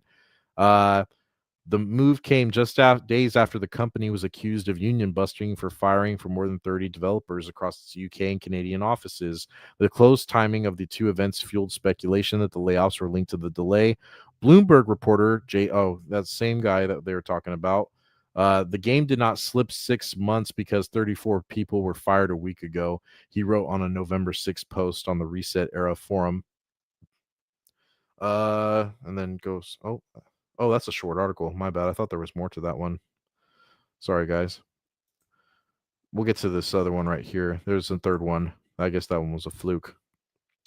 Real quick in the chat, we got Darth Leviathan saying, "Hail, brothers Decrepit, Narrow Dark, Keeley, Soul Assassin, Scran, Brandon, and everyone." What's up, Darth Leviathan? Hail, welcome to the stream. Good to see you.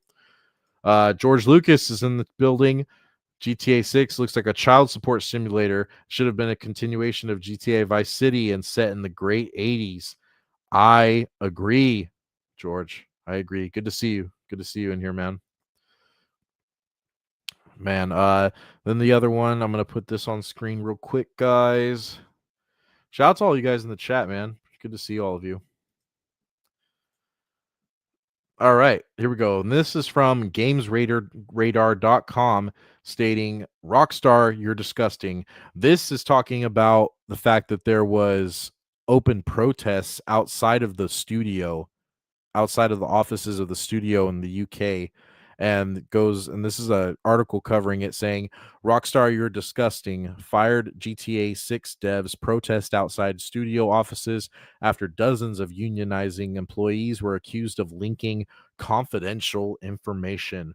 All you had to do was follow the damn law, Rockstar." All right. This says the Independent Workers Union of Great Britain laid off GTA 6 employees. Among other supporters, have been protesting outside of Rockstar North and Take-Two's London office.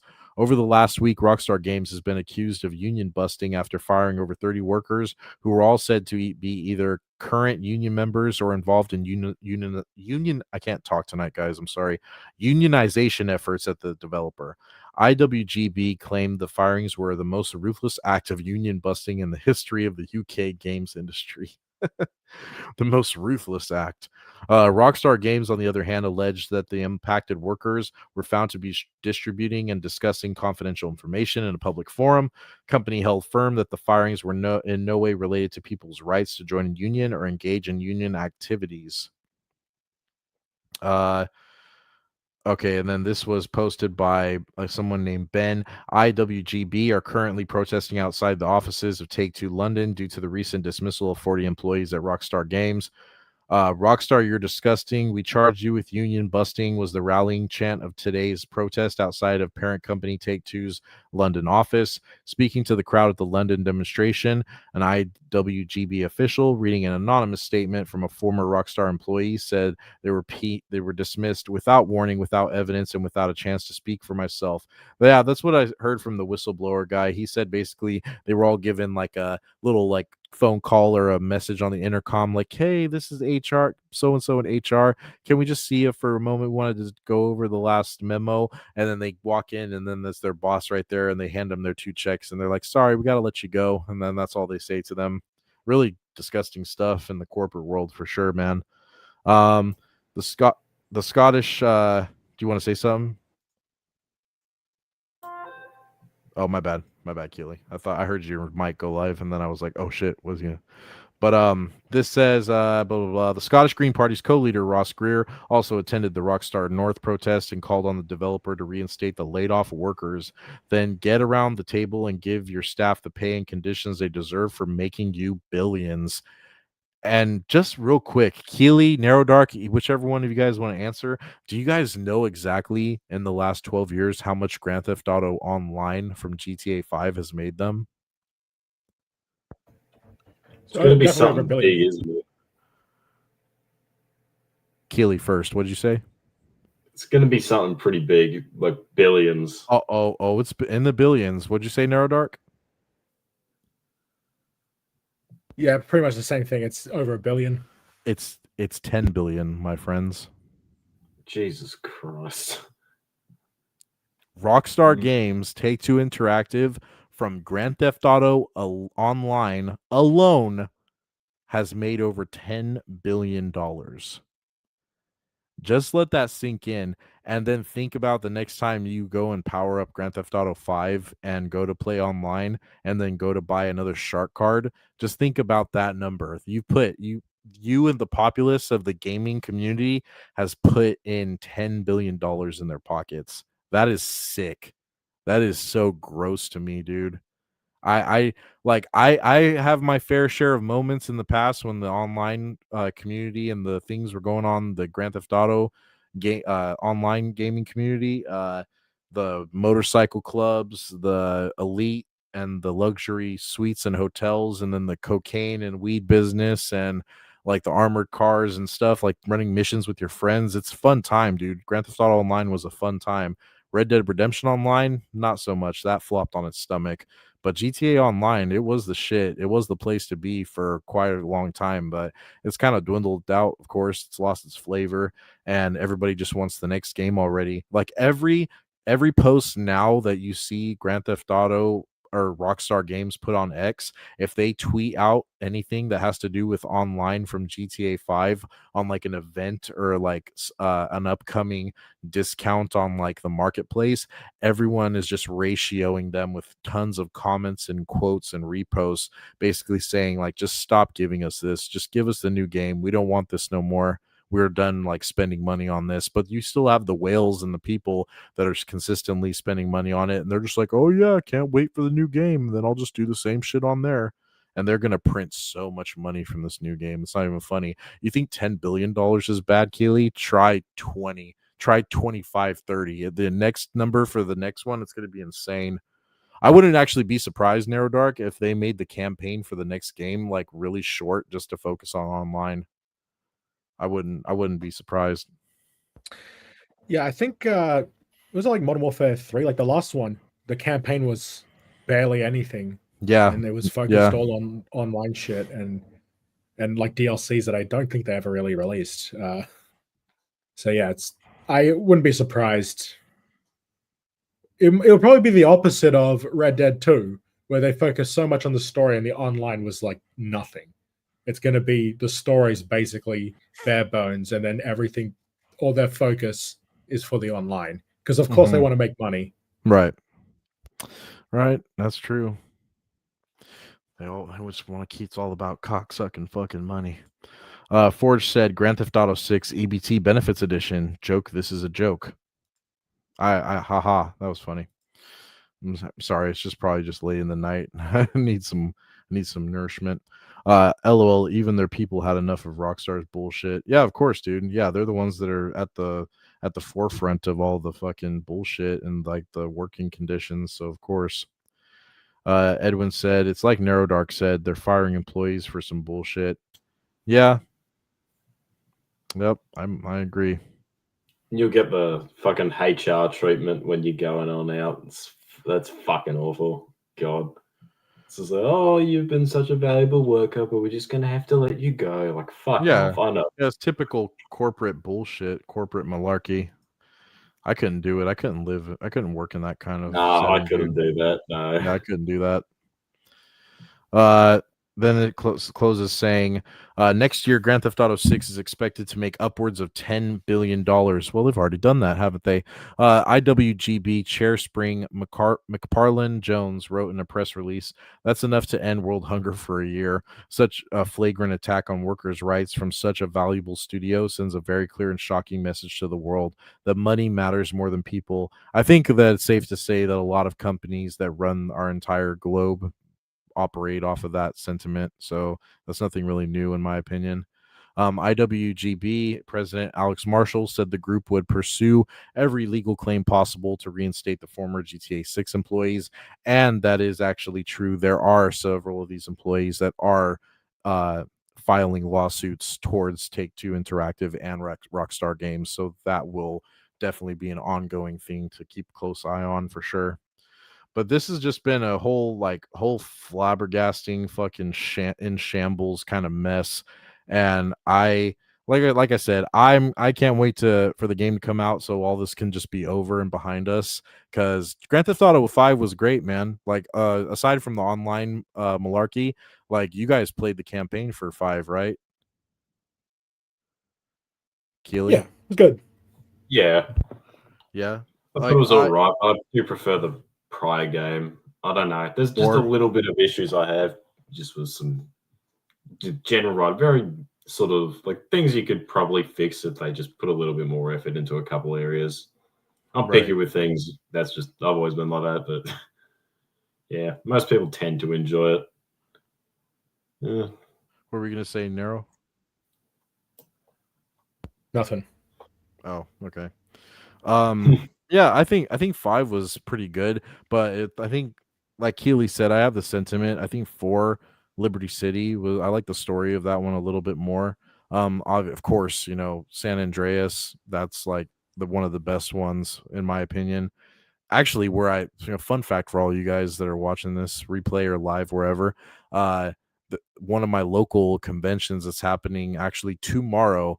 The guy that plays CJ from San Andreas and the guy that plays Franklin from Grand Theft Auto 5, they're both going to be at one of the local conventions about like 40 minutes away. So what me and my buddy are talking about maybe going down there and meeting them and just getting an autograph possibly signed on our physical copies. So that's kind of up in the air. But anyway, not that anyone cares about that.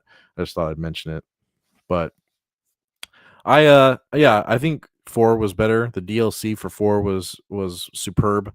The Sons of Liberty and then the Ballad of Gay Tony DLC, those are really fun. They didn't do DLC for the campaign for 5.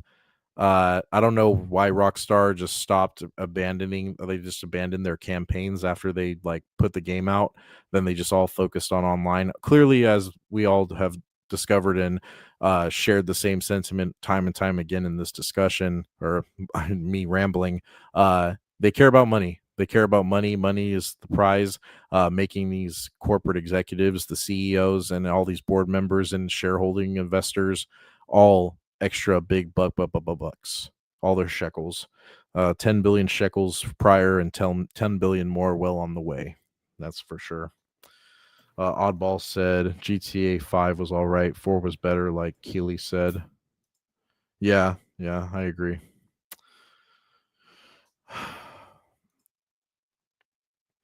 Did you even play online, Narrow Dark, for Grand Theft Auto Online?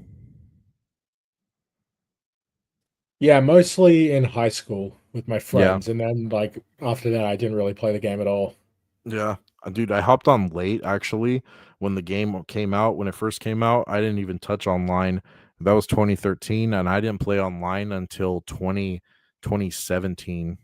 I want to say 2017. That's when I actually played it for the first time, and there was already a lot of stuff out DLC wise and like expansion wise that came out for me to just like take advantage of. It was a great time though. I had a blast. I quite enjoyed it.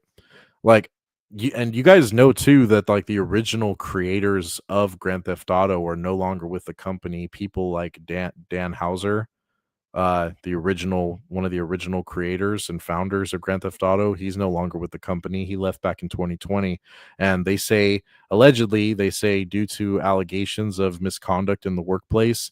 And I don't know too much about that exactly. I don't know about that case.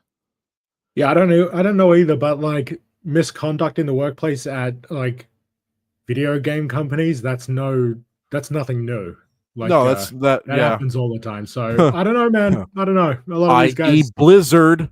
Yeah, I'm thinking Blizzard. That was fucked up. A lot of Bethesda. That stuff. Wasn't that the one where the dude goes to like the fridge and steals the breast milk of the other female employees? I heard about. Oh no, the fridging. Yeah. That's some fucked shit. Like, what was wrong with him? The guy was like, kinky. yeah, everyone who worked at Blizzard, all those guys, throw them into a volcano. The World at War people. Who's worse, do you think, Narrow Dark and World at War folks or Magic the Gathering folks? Probably World at War. From what I can understand, like most people who, I mean, not that I look, I don't play Magic the Gathering, but most of the time, people who collect cards, they're usually chill, unless they're scalpers. And I bought some Pokemon packs recently from like this like secondhand shop. Okay, dude, they were fake as fuck. I've got them here. Hold on. Oh no, they're so fake and flimsy and like it's just bullshit. And it's only like $30, so I was just like, oh, let me check it out. And they're so clearly fake. They don't feel real. The way it's printed, it is clearly the way it's cut. All of it looks so shit. And like, and if you go to like, do you guys have like Kmart in America? So, I don't know about the rest of the states, but over here on the West Coast, Kmart went out of business. Oh, so we have. Keely, don't buy Pokemon packs at Kmart because those are fake as well. Like I collect Pokemon cards. I don't know what you're doing. I don't think he collects Pokemon. But Keely, you're aware of like the Pokemon card craze, right? Like the reselling and the rampant scalping that happens at like places like Costco, Walmart, Target. There's a lot of things that are like that, you know. Just everyone. That whole market is like totally inflated and manufactured. It's fake as fuck. So it's like the grading and all of that stuff, like the value put on these cards it's complete bullshit. It's bizarre for sure. One of my family members is an avid Yu-Gi-Oh player and Yu-Gi-Oh collector, and they actually stopped collecting the Yu-Gi-Oh cards because they realized that Yu-Gi-Oh eventually just reprints everything to take away value down the line. So that's I'm assuming that's what Pokemon does, of course. Like how you were saying, like the value doesn't uphold; it depreciates. Like after it probably depreciates after even fucking a week of them being released. Honestly, and the fact that like people buy these packs in sealed boxes, and once the seal or the plastic is removed from the box, like that exponentially drops the price potential of the item. It's so bizarre to me. It's so crazy. Like just some of the sickening. I don't know if it's as bizarre over where you guys are at in Australia, but over here in the States, like the videos that have come out of like people, like grown unemployed men in line for Pokemon machines at Target, and they're just sitting there just emptying out an entire machine, dropping hundreds, maybe thousands of dollars on packs, and there's kids in line behind them, and they're like, they want to get a pack, and these people just look at them and they just laugh or just say an off-color comment, or just people just running past everybody to go like fill their cart up at a Walmart. It's just absolutely gross fucking behavior. I can't believe it, honestly. Just buy it online. That's what I do. Just what? I'm not going to the fucking store. When I go to the store, I just buy it online, buy cards online. Like if I see cards in the store, like I had a feeling these cards that I bought were going to be fake. So I just assumed that like the boxes and the packs in the stores, the way these people do it, like you can like weigh the boxes and tell which ones have the good, like the special cards in it by the way it's weighed. So they'll take those out of the thing. So they'll only sell the fucking shit stuff. Yeah. So yeah, I've seen the guys like bring the scale with them down the aisle of the cards to just sit there and weigh them. I've seen it. Do you guys know Max Mofo? No, myself, no. He was one of those guys who collabed with like Filthy Frank and iDubbbz back in like 2016. But he has a Pokemon channel that I used to watch all the time, but he hasn't uploaded. All of his channels are like abandoned because he's doing like this podcast now. But yeah, I was like fully into Pokemon collecting. I want to get back into it, but you know, I don't know if you want to get back into it now. just to have them. I don't really want to like sell them or get them graded or anything. I just want to have them, you know? Yeah, I understand. I hear you. quick. Chat. Forge said, "Sounds like Disney adults, Disney park adults." It's worse. It's worse because these people are gross. Yeah, It's just exactly. it's so malicious the way they operate. They're very malicious, and Disney adults are just goofballs. Yeah, Disney adults are definitely on the bottom of the food chain, in my opinion. How fucking cringe, exactly, oddball. Yeah, grown ass adults, grown ass unemployed men that with neck beards getting in line, and they start fights too. Like the fights that happen at GameStop is insane. We don't have GameStop here, I don't think. Oh yeah, well we have GameStops over here. We have EB Games still, dude. I went to the shops and I saw an EB Games store, and I was honestly shocked at that. I didn't realize we still had those. No, they're still around. There's one pretty close to me actually. They've been the one. There was a really good store. It was a very small EB Games. It was in a regional sort of area, and yeah, that closed down recently. And I said goodbye to some of the people that work there. Great people. It's Game Traders. Game Traders. I don't know if it's a chain, but in Canberra where I used to live, there's a store called Game Traders, and they were good. And yeah, like those guys were cool, and it was right across the thing from EB Games, and it's like EB Games is now connected to Zing. Keely, do you know? It's kind of like Hot Topic. It's like EB Games kind of became interesting. Yeah, they've kind of like merged. That's like instead of video games, half of their store is like pop vinyls now. Yeah. So I can tell you guys something over here. So EB Games was bought out by GameStop over here where I'm at, and if you guys have EB Games, then they're probably like separately privately owned franchise locations if that's the case.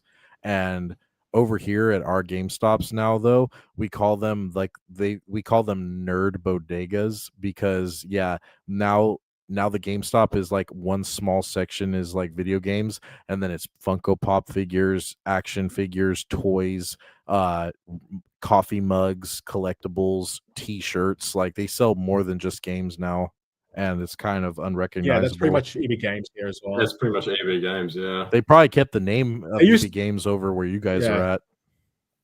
Yeah, it's just like they used to sell PSP games back when we were a real country. All right. Hey, they don't sell that shit anymore. Hey, man, they used to sell PS2 fucking games. My GameStop used to sell Game Boy Advance games. Fuck yeah! You know, Game Boy Advance can play Game Boy Color. Yes, that was sick. And I like the DS that you could play Game Boy games on. Yeah, that was good too. I actually that was some good shit. I actually rebuilt a brand new Game Boy Advance like 2 years ago. I bought an old Game Boy Advance. Yeah, for sure. I bought an old Game Boy Advance console, dude, and then I took the motherboard computer out of it, and then I bought a new screen, a new shell, new buttons, and I put together an all new system, and it's like a backlit bright screen instead of that dim ass shit that they come out with. Fuck yeah, and it was, that sounds pretty fucking. I'll send a photo of it to you on DM on X so you can see. It's dope. It's the shit. I think my nana, when I used to live with her when I was a little kid, she bought me my first Game Boy, and I had Street Fighter on that. And then I think my uncle bought me my first Game Boy Advance. And when I got that, and it was like the screen lit up, and I was like, "This is like the fucking future. The future is now. This is like the fucking futuristic shit." And it's like the most simple like technology ever. But when I was a kid, I was like, "This is incredible." I loved the Revenge of the Sith game on Game Boy Advance. That one was fun. The Revenge of the Sith game. The Star Wars games were great. There was also Golden Axe and Echo, and then a couple of the Sonic the Hedgehog games. Those are, of course, those are classic. But yeah, and then of course Pokemon. You know, full circle back to Pokemon. Pokemon Red, Pokemon Ruby, Sapphire, Leaf Green. Those are the shit. Yeah. I feel like I'm out of the loop when I don't change my avatar with you guys, but sometimes I actually don't know how to do that in the middle of the stream. Are you on your PC? Yeah. You just go. There's like 3 little dots next to the mic. Yeah. And you just go edit avatar. Oh, edit avatar. Oh, I need to upload. Okay. Look at that. Look at that. Look, you guys will see, man. Learn something new every day. Well, I won't do it now because we're already pretty much like done for tonight. But I'll do it. Always a classic one. Always a classic one. Narrow Dark. Yeah, this is me when we have to end the stream. I know. You feel so horrible, but yeah, I Oh, great, he's me. Keely, slightly annoyed Keely. I think that's him per usual, actually. Yeah. But man, dude, we talked about a lot tonight. Did anybody else in the chat or on the panel, you guys have anything else that you wanted to bring up or laugh at or throw across the way before we wrap this up? Not really. No, Keely, man, a few words, all right. Narrow Dark? As always. As always, yeah. Nope. I like it. Right on. Well, I think that'll probably do it for the stream. As always, I appreciate my panel coming on. Keely, on our way out the door right now. Keely, you got anything you want to mention for the channel at all? Another stream down the way? You're gonna put up that poll perhaps for the game so we can all I've already put up the poll. So you yeah, did. You did. Okay, hold on. Oh no, I'm I'm making a big deal about this. You fucked up by telling me that right now. I'm letting you know that. Real quick, because go ahead. I'm gonna pull this up and let Narrow Dark chatter. Star Wars Forge in the chat. Backseater is Diet Coke Chris Chan. I was thinking about how Backseater is kind of like the first ever person I've kind of known, and talked to who's become like almost like a lolcow. So it's interesting. I was gonna say that, but like I said, I was trying to keep it short and sweet, even though we kind of talked about it for like 10-15 minutes. But yeah, I don't even know who Chris Chan is. That might be aging myself. Or that's perfect, because you can easily go on YouTube and watch like a 3-hour documentary about. He's famously like the most well documented person on the internet. You could learn about his entire life. More documented than DSP. Yes. Yep. And absolutely more than Boogie. Absolutely. More than Boogie. Absolutely. Yeah. It's not even close. Really? Okay. Yeah. I was going to say that clip. Hold on, that clip of Backseater and his mum. There is something like that with Chris Chan and his dad. Same vibe. Oh, it is like it's crazy. You know what? I'm gonna try and figure out a time where we're gonna sit down and we're gonna watch a Chris Chan lore video. All the three of us. I think we've talked about that before. We've talked about the fact that we have to sit down and watch a lot of things and talk about it together. we have to do the next Unlimited Tirade. Maybe we'll do that. Maybe we'll have it to where we just fucking Chris Chan lore. You know what? I'll send a link. This is a 3-hour video. I'll chuck it in the chat. Yeah, drop it in the chat for us, and I'll send it to you on X as well. Okay, please do. If you want all to know right, about real Chris quick, Chan. we're on our way out, so I have to do this to him. Keely has a poll on his channel right now, guys. If you were watching this on the replay, if you are watching this live right now, and I am going to head and drop the link to this poll in the chat as we speak right now. Go over there and go vote on Keely's post, and I'm going to do this live right here. We're going to go ahead and click Force Unleashed. There we go. Give him a like. There we go. And then we're going to just drop a comment for good measure right here while we're here. Play Force Unleashed. All right. There we go. All right, so go ahead and go give Keely give Keely a sub, give him a follow, but also go vote for Force Unleashed, because we want him to play Force Unleashed, and he's gonna motherfuck me the entire way that he does it. Whoa. So shout out to Keely, and go vote on that post for me, you guys. He maced a GameStop employee. Who did? Chris Chan did that? I remember that. Chris Chan. I remember that. Oh fuck. I will say, watch that documentary. I sent it on X. Okay, all right. Like I said, I'm gonna look at it.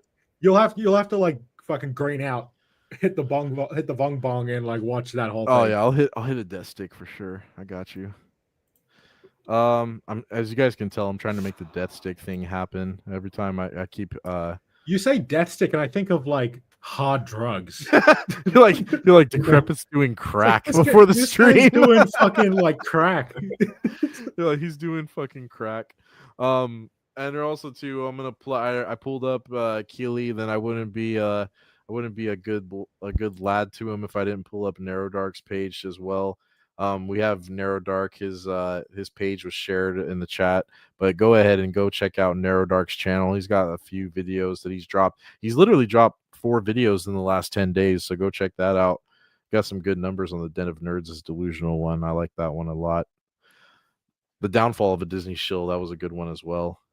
But I went go ahead. Like earlier before the stream, I went through all of my videos and changed the description, just putting more stuff in there. So like it's better for like SEO and stuff, like just in case people want to search for these sorts of things, they might get my videos recommended.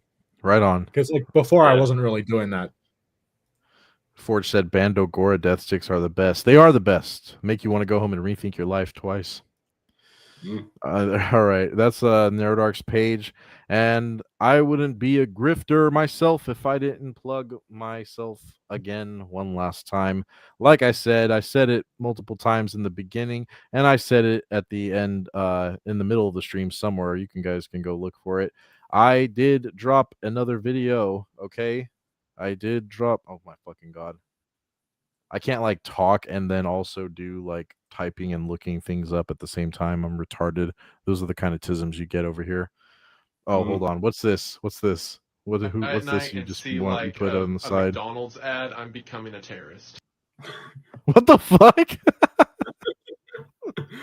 It's my favorite clip of Wendigo. Just replay it. It's so good. What the fuck? What is that? What is that? Just replay it. It's so funny. Oh, hold on. I'll put it one more time. Is that the one where he pulls out the gun and the cross? See, like, hold on. A McDonald's ad. I'm becoming. If I look up into the sky at night and see like a McDonald's ad, I'm becoming a terrorist. Base, dude. I feel exactly the same. If I see an ad like off of like it's like a drone light show in your backyard that's saying buy a McChicken. Oh my god, that's fucking good. But yeah, all right. Like I said, now I can grift off of myself again one more time. I dropped a video and it's right there, my most recent video. It's got 25 views 3 hours ago. Rockstar Games Hates You. That's my latest one. I got another video I'm working on that's going to drop either tomorrow or Sunday evening. Be on the lookout for that. We did hit 100 subscribers in the last 6 days, guys. We're at 109 right now. Appreciate everybody that was a part of that, and thank you guys so much for your support. Go check out the new video. The link to it will be in the description. All right, guys. So I think that'll be enough on sucking ourselves off. Any last words for anyone out there, Keely? Before we go, any last words? Force Unleashed. Playing it. Gotta love it. Can't wait. Why? Because we want you to. It's like the Britney Spears episode of South Park where we just have the cameras flashing at you and we watch you kill yourself and you die. It's kind of like that. So you just kind of got to roll with it. Narrow Dark, any last words for the stream before we go?